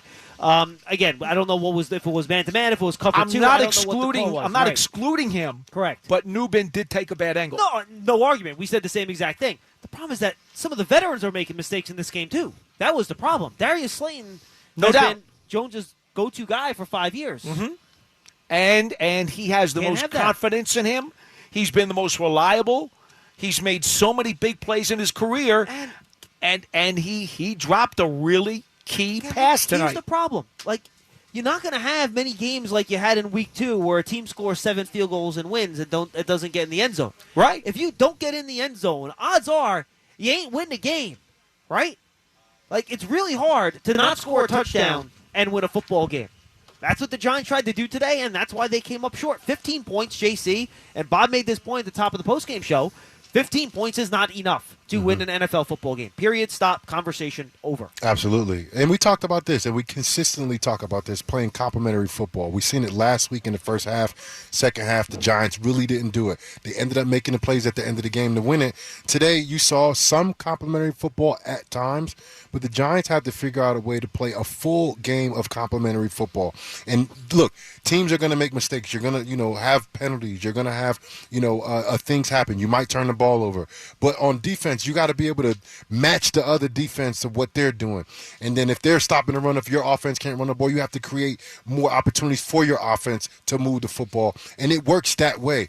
Every game has an ebb and flow of a game. It's not how, this game is not going to be how the last game is. But when it comes down to it, at the end of the game, there's going to be 3 to 4 plays that need to be made for you to win the game. Sometimes fewer than that. Sometimes fewer than that. And the Giants have not done that. They did it last week, but they also gave the Browns several opportunities to do it. And they didn't do it last week. Yeah, you can make the argument that the offense didn't do it last week. The defense did get off the field 3 times late, so they made the plays they had to. The offense did not. All right. To your point, okay, the Giants had 2 drives here that I want to ask you guys a question on. At the end of the first half, I said to JC, you know what? If the Giants score the touchdown here, they got to go for the 2 and make it from 14-6 to 14-14, and it will make all the difference in the world because you know as well as I do, you go into the locker room and you're tied. The mentality and the emotion can really swing. And what happens?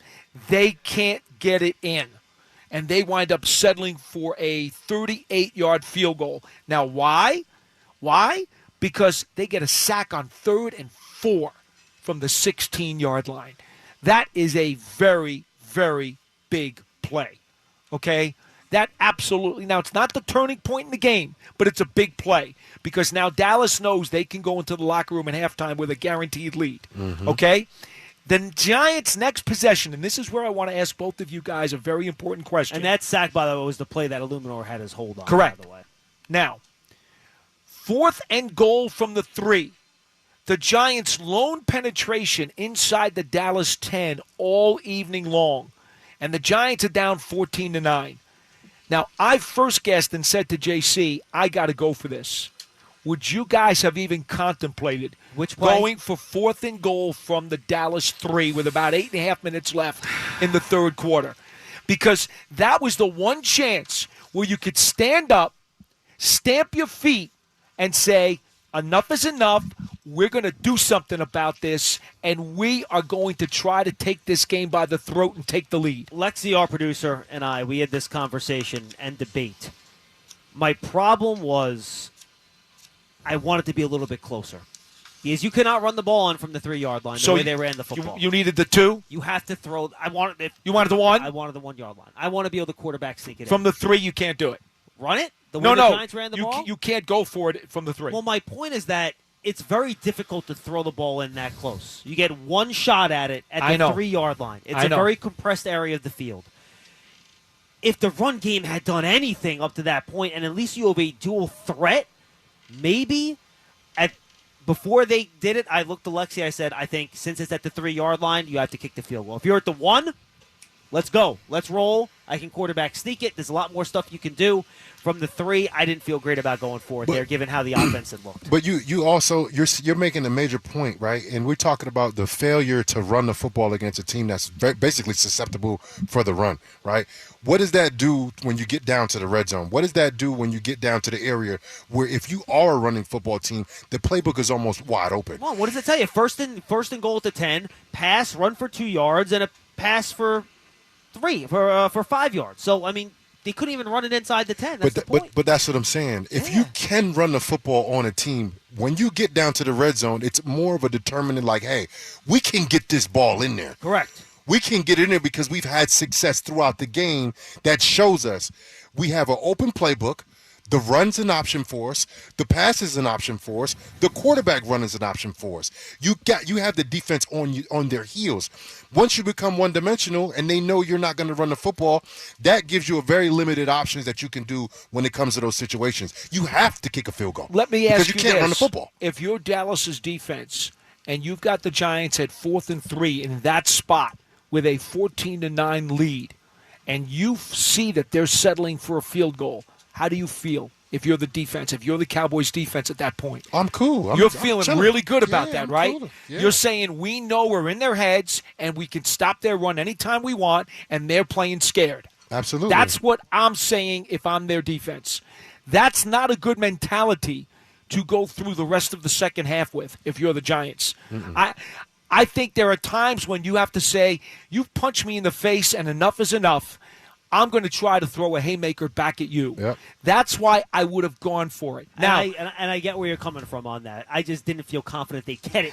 To be totally honest with you, that's why I wouldn't feel confident they get it in that spot, which is why I was okay kicking I it. think it's a legit debate. I don't think there's a right or wrong answer there, but I'm telling you, I'm admitting to you that I would have gone for it. I can only say this.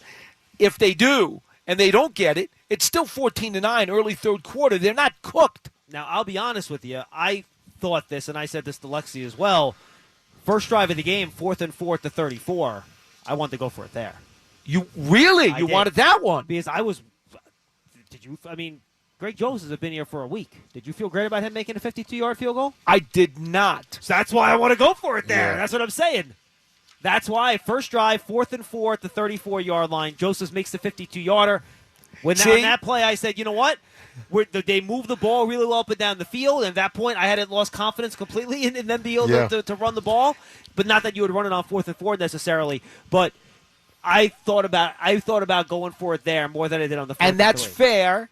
And that's fair. It's funny that I'd be on the other side of the coin on that one, only because it was warm out. There was no wind.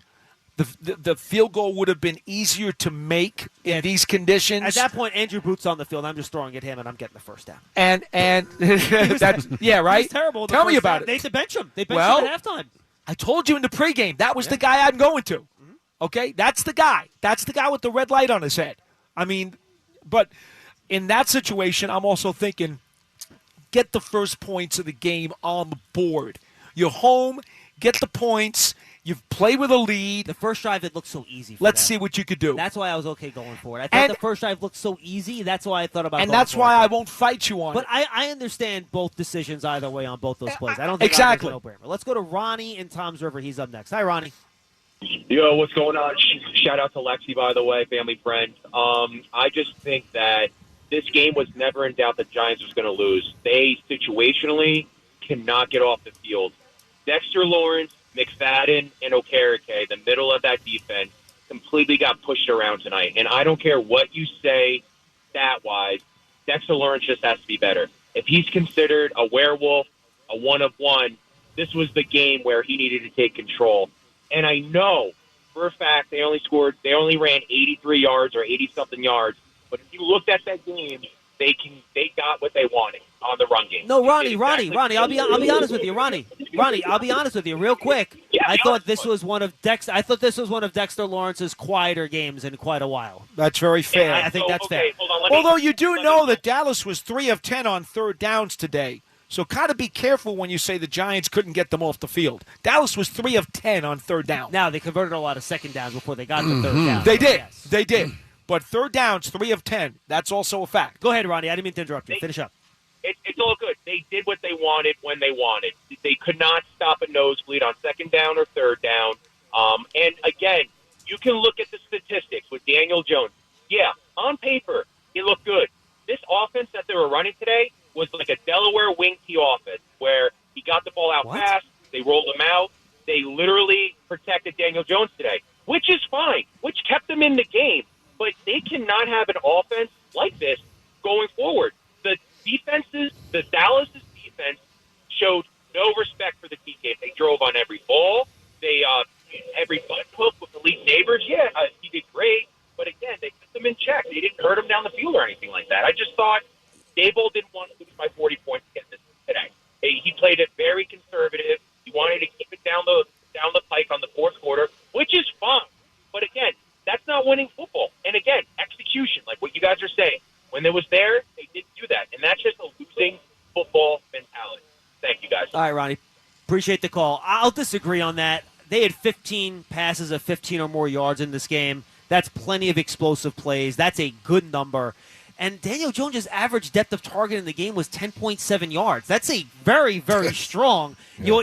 By the way, just so you're aware, if you look at the data, Dak Prescott had an average depth of target of 5.5 yards in this game. It was Daniel dink Jones and dunk. was at 10.7. The Giants were more aggressive going down the field in this game than the Cowboys were. Talking to Cordell Flott after the game, it was all dink and dunk. I don't buy that this was a protect the quarterback offensive attack here. They threw the ball 40 times. And we just revised our number here during the commercial break. Giants had 5 drops in this game, and every one of them was critical. Absolutely. So don't tell me that the Giants called a safe game plan that wasn't meant to win the game. I don't think so I mean, that's absurd. No, I don't buy that one. And if you really want to think about it, Dallas really called a safe game plan, if you really think about it. No question. Because they know their inefficiencies. They can't run the football. They don't really have success. I mean, they had a little bit of success today compared to the past.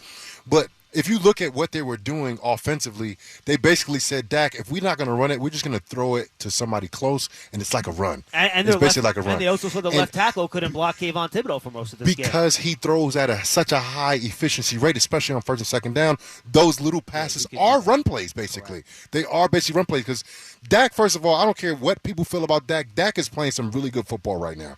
He's played really good football in the years past, too. Oh, no, he was excellent leading today. his team to 12-5 records the last few years. Today, he didn't miss a beat. He did not miss a beat today. I don't think he threw one bad ball the whole game. Not one time. No, he was fantastic. Not one time. And then he gets the ball out on time. He's a rhythmic thrower. He has great ball placement. Small windows, too, by the way. Yeah. These were not big windows he was putting the ball into. No, the Giants had a lot of good coverage plays. With all that being said, the Giants were still in it at the end of the game. Yes, they were. And if the wide receivers give the quarterback some help, this could go a lot differently. Yeah, absolutely. Been a little bit different. I don't think I had Dallas for any drop balls. Not that I recall. 5 on the Giants. I can't remember either. No drop balls for the Cowboys.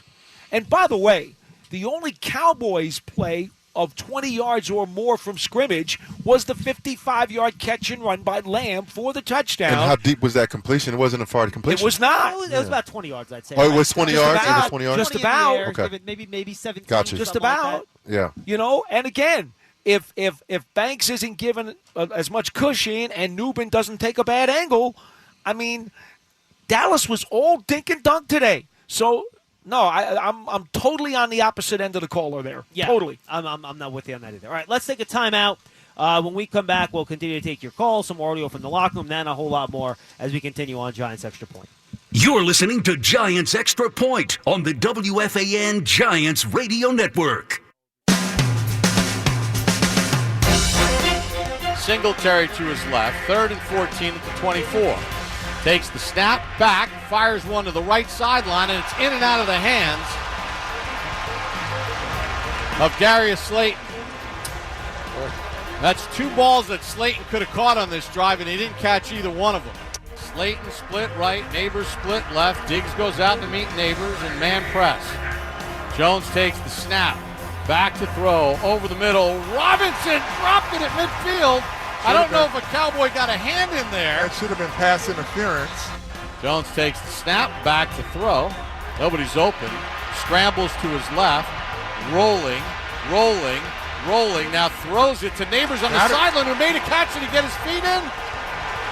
The officials are saying yes. Now they're conferring. And now they say no, incomplete. And Neighbors is down. He was later diagnosed with a concussion. That was the Giants' turning point of the game. We made it real easy for you guys. If you call in tomorrow morning to Boomer and Gio on WFAN in the 9 a.m. hour for the Giants' turning point contest, and you name any one of those 3 plays, we're being generous. Give you a good chance to win. The first correct caller to name the game's turning point will win 2 tickets to an upcoming Giants home game. We're back here on Giants Extra Point. Schmeelk, Casillas. We'll get to as many of your calls as we can. We'll be with you for another 12 minutes or so at 888-808-1019. Paul, you're in the locker room. Pick a player. We got Bellinger, Wan'Dale Robinson, Okereke, or Flott. Who should we hear from next? I would think Bellinger's actually pretty frank about his comments. All right, let's hear from Daniel Bellinger in the locker room after the game. Offensively, how tough is it when you guys move the ball as well as you did but can't get in the end zone? It's tough, frustrating, and it's just, we got to look at the film and see where we need to execute better. But frustrating. Daniel, I'm sure you expected a lot more from the running game tonight, and whatever it was wasn't working. Could you give us a thumbnail as to what you saw? We just need to execute better. It came down to small details and things that we need to, again, look at and pick up the fine details of our execution and just need to execute better. That's defense, that rushing defense came in as the worst ranked one in the league. Did you guys expect to have more success on the ground? I think we were well prepared. I think we came in with a good game plan. Like I said, I just think we didn't execute the way we wanted to. Thank you, Dan. The passing game did get going, though. First half was very efficient. and certainly moved the ball a lot. That's got to be something to build on. Yeah, I think DJ played great. I think our receivers played great. When it just came down to it, it just came down to small details, and I think that we need to pick it up in the run game. Can you just repeat the face mask penalty? Yeah, I tried to ask for an explanation. Didn't get any. Just saw a video on it. It looked like he grabbed my face mask. But, it's up to them. That's their call. So hopefully they get it right. Daniel, how do you pick up the pieces off a game that I'm sure was emotionally draining? It's got to be rough. You're not even going to have a game this weekend now. Yeah, we got to look at the film. We got to get together as a group. Leaders got to be leaders in moments like these. We got to step up, stay together. It's a long season. A lot of football left to be played. So just stick together, keep going, and execute when we need to execute. Yeah, on that face mask penalty on the Giants, I believe that was the Giants' first drive down there? Yeah, red zone? it was 2nd and 7 from the Dallas 37. And it looked like the Dallas defender grabbed Bellinger's face mask. And that's what happened. When the official first signaled the penalty before the official in the defensive backfield threw the flag. So as he's running up to the official, he's motioning face mask and pointing at Dallas. That's what I thought I saw. There's a miscommunication between the referees. Right. Yeah, and then the official said, I believe when they made the actual call, they said face mask on the tight end. So I think maybe the official in the secondary said they grabbed the tight end's face mask, and the official, or they grabbed 82's face mask, and what the official was 82 face mask. Oh, jeez. And maybe that's how they'll get messed up, and that's not something you can fix with replay assist. You can't. No. And I hope that the NFL pool reporter, whoever it is, and I'm not sure who it is after a Giants home game. Look on Twitter, Lexi. See if you can find if there was something in the pool report from the I official. hope that the official has an answer for that, because it's a 4-yard wide run by Jones. Now, if that brings it to the 33, you get the 15 yards for the face mask. That brings it down to the 18-yard line. It would be 1st and 10 from the Dallas 18. But instead, the penalty now goes against the Giants. So now it is 2nd down and 18 from the Dallas 48. Yeah. That's a 30-yard difference. That's one of those short-circuited on the first drive of the yeah, game, and the Giants have to settle for a field goal. What I don't want to hear as a player is a referee come out and say, "Oh, we were wrong." I don't want to hear that you were wrong. Call it when you're supposed to call it. All right, let's get back to the phones. 888-808-1019. Let's go back to the phones and say, what's up to Kevin in South Bound Brook? Kevin, what's going on? Guys, what's going on? So first, Paul, I love you, bud. But I have to talk about your field goal take and shrinking the goalpost because the kickers are getting better. This is that's a ridiculous take, but we just have to sign a good kicker and, get somebody out there. But this is not about the Giants. The comment has nothing to do with the Giants. Back in the 70s, you had Pro Bowl kickers who were making 65% of the field goals, okay?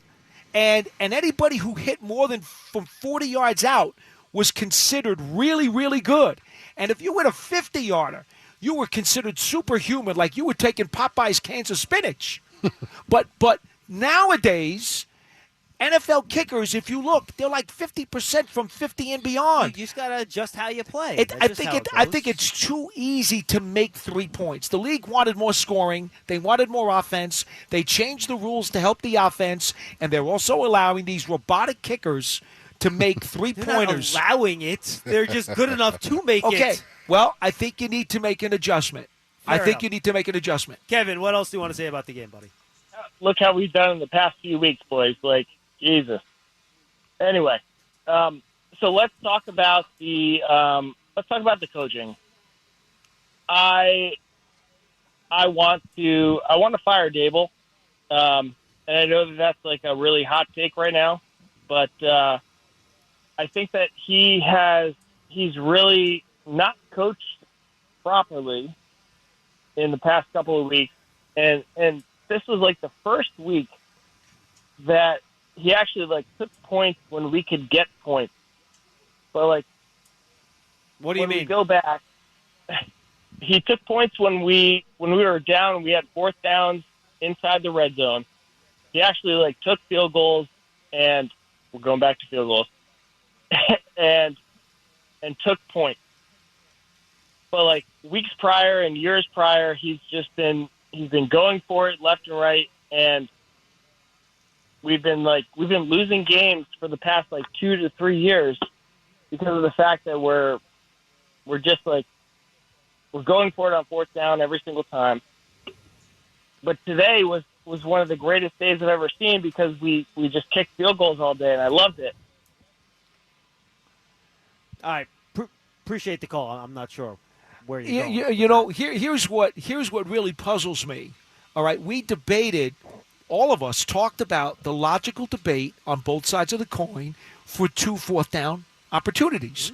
And we all agreed you could see the other side in both cases. Absolutely. So analytics will tell you were right and you should go for it, I think, on that fourth and goal from the 3.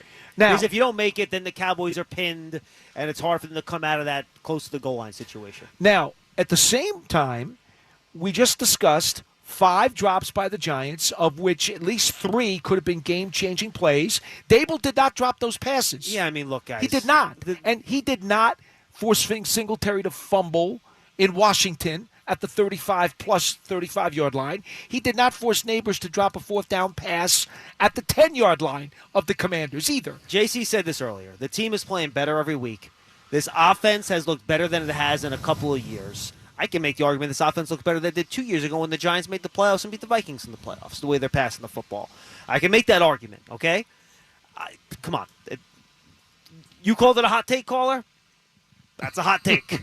Yeah, that's a hot take. The Giants, it really come down to, I feel like, the two close games that the Giants lost, the Commanders and tonight, both divisional games, both teams fairly well, new pieces, Jaden Daniels, I think, is probably a young star in the making, and Dak Prescott is playing like a top-tier quarterback in the NFL, as he has the past few years. The Giants were in both of these games, late in the games, but they didn't figure out a way to make the plays to win the game. And I keep saying that because that's what it really is. It's the ebb and flow of a game. It could be 30-35 or it could be 17-14. However it is, it's going to come down to the fourth quarter, who makes the plays to win the game. All right, let's squeeze in one more call here. Let's go to let's go to Rich in New York City. I apologize. Rich, you've been holding the longest. What's going on, man? Hey, first off, just want to say you guys, I think you're doing a great job. Really good postgame. I just want to say 2 points here.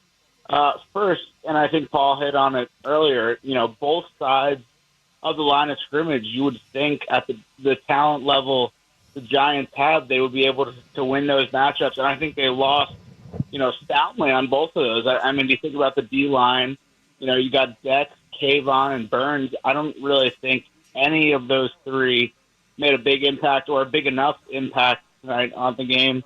And they weren't able to run the ball. I mean, all you saw leading up to the game all week was the Cowboys can't stop the run. They can't stop the run. And this O-line, they pass blocked well, but they couldn't run the ball whatsoever. So I think Paul hit the nail on the head with that take. And the second thing, I think you guys are doing a really good job. But, John, I disagree with the 4th and 3 from the 3-yard line. I don't know how Daboll isn't going for that. I mean, you get down there and you said, which I agree, on the first drive, they went down with ease, and I would have liked to see him go for it there, but I get it. You take the lead. On the second one, in the second half, they walked down the field. They didn't face a third down on that entire drive going in. So I think what you said on the first drive, it actually applies to the one coming out of the half where they got to the 3-yard line. I mean, they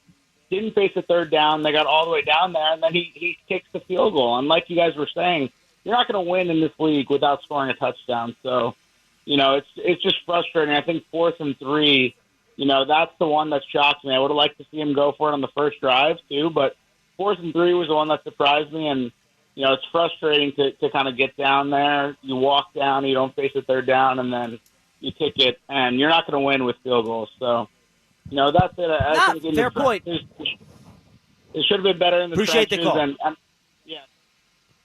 Nah, good stuff. And look, you make a good point. On that drive, you had gains of, after a -3 run on the first play of the drive, you had gains of 16, 12, 8, 3, 19, and 15.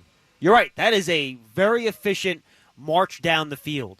The problem is that once you get into that condensed area at the 10-yard line, it gets really hard to throw the ball in there. And you're right. They did march it down there. It was a really nice drive. It might have been the best drive of the game. Really good drive. But, JC, you can speak to this as a defender. 4th and 3 at the 3, that's advantage defense there. Because you don't think they can run it in. They have to throw it.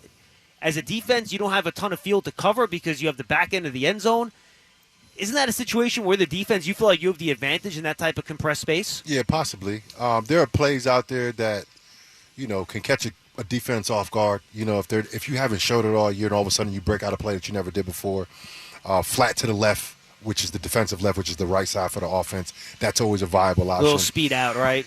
And I talked to Paul, I said, man, I think we should have went for it here. I know, look, and both of you Put guys it on said your that. defense. And by the way, I get it. And if they would have went for it, I wouldn't have a problem with it. I thought it was close to a 50-50 shot there for the fans that are upset. I totally get it. But you could ask Lexi at the time. I looked to her. I said 4th and 3, 3-yard line.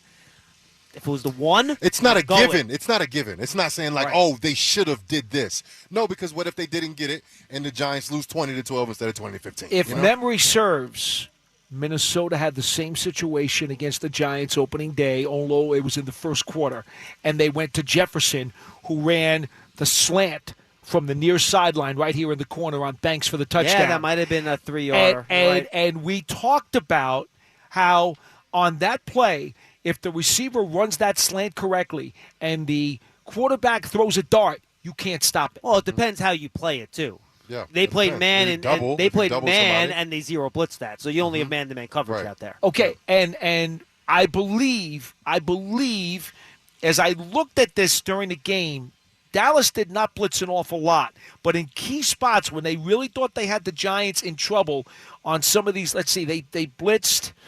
Oh boy, I don't want to. I'm going to kill myself here for not going through this and counting this all the time. Well, it's hard to keep track of blitz in real time, Paul. Yeah, I believe me though. I do a pretty good job of it usually, but I didn't. Notes on every single I know he does. play. That's what I do. I'm a psycho.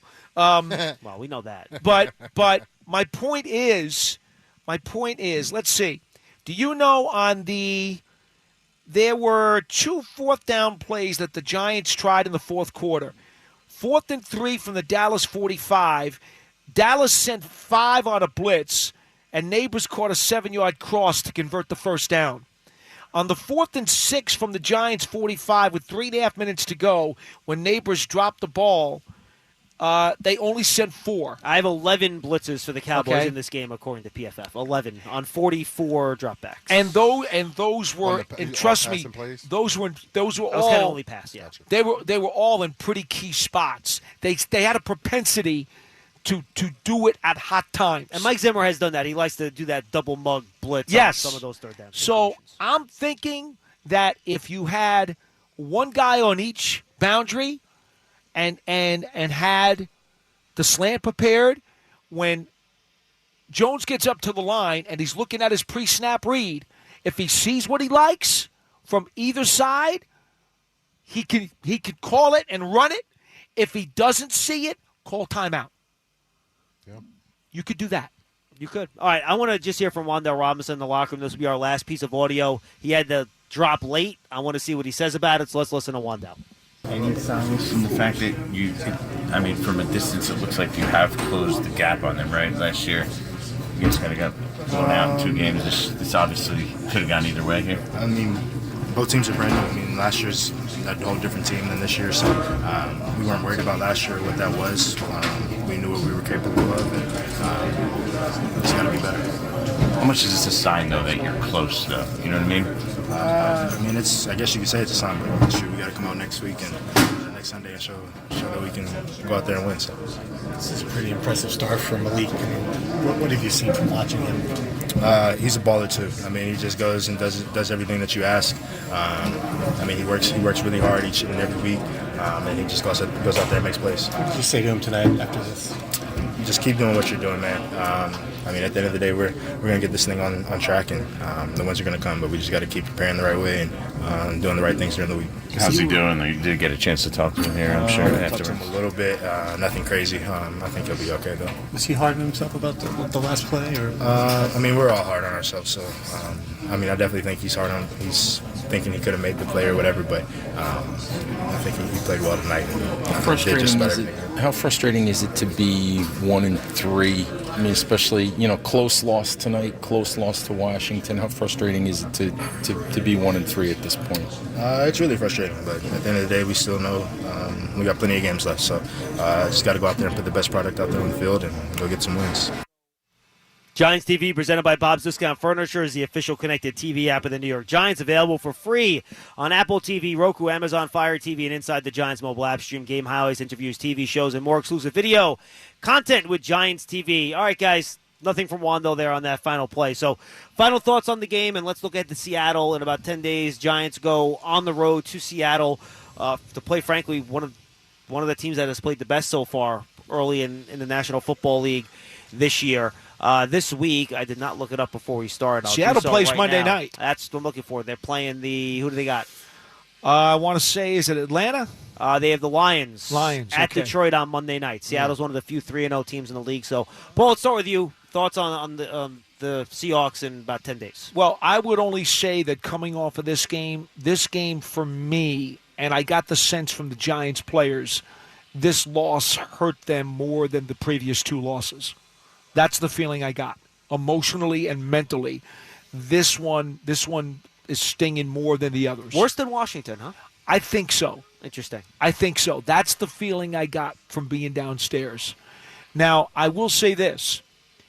They got the mini bye. I mentioned Dexter Lawrence said he actually is so ticked off he wants to play tomorrow. But I think maybe in one regard, it's going to be good for these guys to just try to clear their heads for the next 2 or 3 days. They're not coming back to the facility, I don't think, till Monday. They are doing film review tomorrow. They must be doing. They'll film have review they'll have meetings. They'll have meetings in the morning, right? And quick film review, and then they're off for the weekend. I think they're going to be off for the weekend, and they'll probably do their off day Thursday next week, like they usually do. I'm pretty sure. Thursday I haven't heard, but I'm pretty sure. I know they are coming back, as a couple of players said to me, they're coming back to practice on Monday. Sense. So, in this case, maybe it's actually better. They get a little bit of a break with the mini bye, for this weekend. Maybe that's the best thing that they could do. Maybe. I don't know. But prepping for Seattle, which has been a house of horrors for this team for the better part of 20-something years, that's not going to be fun. Seattle coming off a huge win. Dolphins only scored 3 points. Well, and we'll see what happens this week against Detroit, obviously. But I'm saying they're rolling. They're rolling. Of course, they're 3-0. The Giants will be going up to Seattle. It's a tough place to play up there. It's going to be loud. And Mike McDonald's defense does not make it easy on quarterbacks either. Offense has to be on point. Look, Geno played here for both teams. He's a guy that has ascended and turned over a new He's playing leaf, great this year again. And he's a good quarterback now. And they surround him. They're playing for Geno. It's going to be a tough road. Question: do they travel early to Seattle, or are they doing basic Saturday? Daboll has not traveled early in his tenure. It's not his style. Right. Look, Jonathan, if they're going to go beat Seattle, they got to do it with bully ball. You're not going to go there with that environment with a silent snap count. Well, then you got to run the ball better. Right. You have to go and play effective bully ball if you're going to go out there and steal a win. They did it with Colt McCoy a few years ago. Mike McDonald, that's the only way to do it. He does all those things with switching his coverages up, rotating safeties, that's the disguising point. Coverages. It's very, very difficult. You're not going out there to win with an air attack. It's not going to happen. Yeah, got to run the football. I mean, tonight, if the Giants would have run the football, it would have been a whole different game. We watched two teams literally dominate the Cowboys the last couple of weeks, and the Giants couldn't do that, and I think that was the game plan. I told Schmeelk before halftime, right at halftime, P and 10, which is the first play of every drive, in the first half, the Giants ran the football every play, the first play of every series. They ran the football. The mindset was to run the football. That's what happened. They just couldn't execute it. Right. All right, guys, we'll talk to you on Sunday, October 6th, pregame show right here on The Fan at 2:25. Good stuff today. You got it. Always a pleasure. Giants Extra Point was brought to you by Citizens, the official bank of the New York Giants. Citizens is made ready for Giants fans. Kendra Scott, game day and every day. Score a jewelry touchdown with Kendra Scott. Hackensack Meridian Health, keep getting better. Peerless Boilers, the world's best built boilers. And by Moody's, decode risk, unlock opportunity. Learn more at Moody's.com. We mentioned when the next broadcast is going to be. Stay tuned to Giants coverage. Between now and then, every weekday, we have Big Blue Kickoff live at 12:30 on the Giants app and Giants.com. You'll have Paul Dottino and I on tomorrow at 12:30. We'll be there ready to go. Make sure you tune in. You can, of course, find Big Blue Kickoff Live on your favorite podcast platform as well. Just search for Big Blue Kickoff Live. For Paul Dottino and Jonathan Casillas, I am John Schmeelk. Our entire crew, Papa, Banks, and Cross. We'll see you next time. Giants again fall to the Cowboys 20-15. We'll talk to you in 10 days on the Fan.